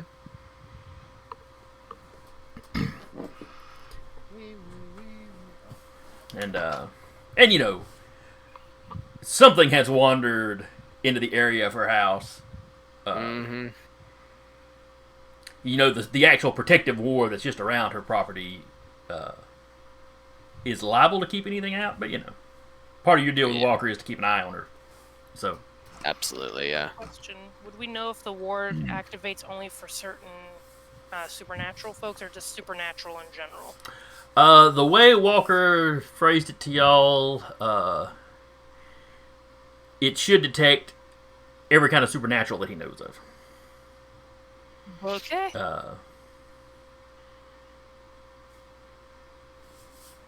Now, how that would do with things like Thin Bloods, you don't know, because you haven't explained. Well, You're not going to sit him down and explain to him. Well, this is how vampiric society works. We've got these guys. Yeah, no. but it lets Jolene through. So. would it Jolene make specifically, sense yes, because he keyed it so Okay. none of y'all would trigger it. then? Okay. Yeah. I was just making sure. All right. What, Vincent? He did the same thing with y'all at the apartment complex, and adding a thing so that anybody living in the complex could come and go. Mm, But he didn't have to meet the Thin Bloods for that. They just had to be home when he did it. yeah. So anyway, we'll wrap here. It's a little after 9, but we got started a little after 6, so that'll work out. Balance. As all things should be. Everything about as it should be. That's gonna be a quote dropped in whenever that word is used for years to come. Anyway, Yeah. so not a hectic, whole lot of stuff going on tonight. Just kind of a catch up in the space between adventures, because or big stories, because Downtime. stuff's not hitting. Things aren't so hectic in Huntsville that they're just hitting back to back to back to back to back. Sure sounded like it for a while there. Yeah. Mm-hmm. And then I realized, wait a second, no time is passing, and I need y'all to be in 2020 by the time this ends. So, there'll be some more time jumps, Okay, everyone undoubtedly. take a spring break. Yeah. I'm kidding. Audrey's going to Florida. So we got 3 XP for tonight? Yes. Okay. One more session. I get Spark of Rage. I now have It's 0. over for all of you. I now have 0 experiences. Experience to spend. There we go. Meaning you have spent it all. Dude. Trying to figure out what I want to do next. Do I want to do celerity? And We get should a probably little sign off faster? before we figure all this Yes, out. yes, yes. That's true. Since we're already running a little late. Anyway, any of y'all watching at home, thank you for showing up. I hope you had a good time. I enjoyed running it. I hope my players had fun. Always. Yeah. Be back here tomorrow when we should have a Monster of the Week game. Thursday, D&D with Descend into Avernus. We are done for the weekend. No, we're not. Saturday game. Saturday. Oh, does the Saturday game start up this week? Yes. Oh, excellent. The Saturday game starts up this week. Do we know what time? Regular I think time. it's Oh, 6. the Okay. regular Dire Bear channel time. Regular Direbird channel, just different day. Trying to think, do I have a game this Saturday? I can't remember. Hopefully I'll get to check it out. What game was it again? It's 5e as far as I know. Okay. But it's called the Stolen Cities. Very post-apocalyptic, from what I understand. Okay. But we all get to watch the first session, and those are always fun. Have they done a session 0 for Patreon or? They did a session 0, yes. Okay. It's probably not up yet, It'll be right? on the Yes. Patreon. You can look at it down there. I can't look down there. I've only got the chat up. I'm Oh, mid talking exclamation. to the chat. Okay. Anyway, so apparently we have the Saturday game starting up, and then back on Monday will be Heath's kind of the Direbear's kind of flagship show, The Escorts, which being off work last week, I finally got to watch an episode of that. Usually that's about the time I'm going to bed. And then Tuesday will be back here with us, and we'll find out, what's poking around in y'all's domain this time. Oh boy. Werewolves. So anyway, hope y'all come back and watch us again next week, and we will see you later. Was it Let's see. Where's credits? I'm sorry. Was it a question you were asking? I was Good like, night. no.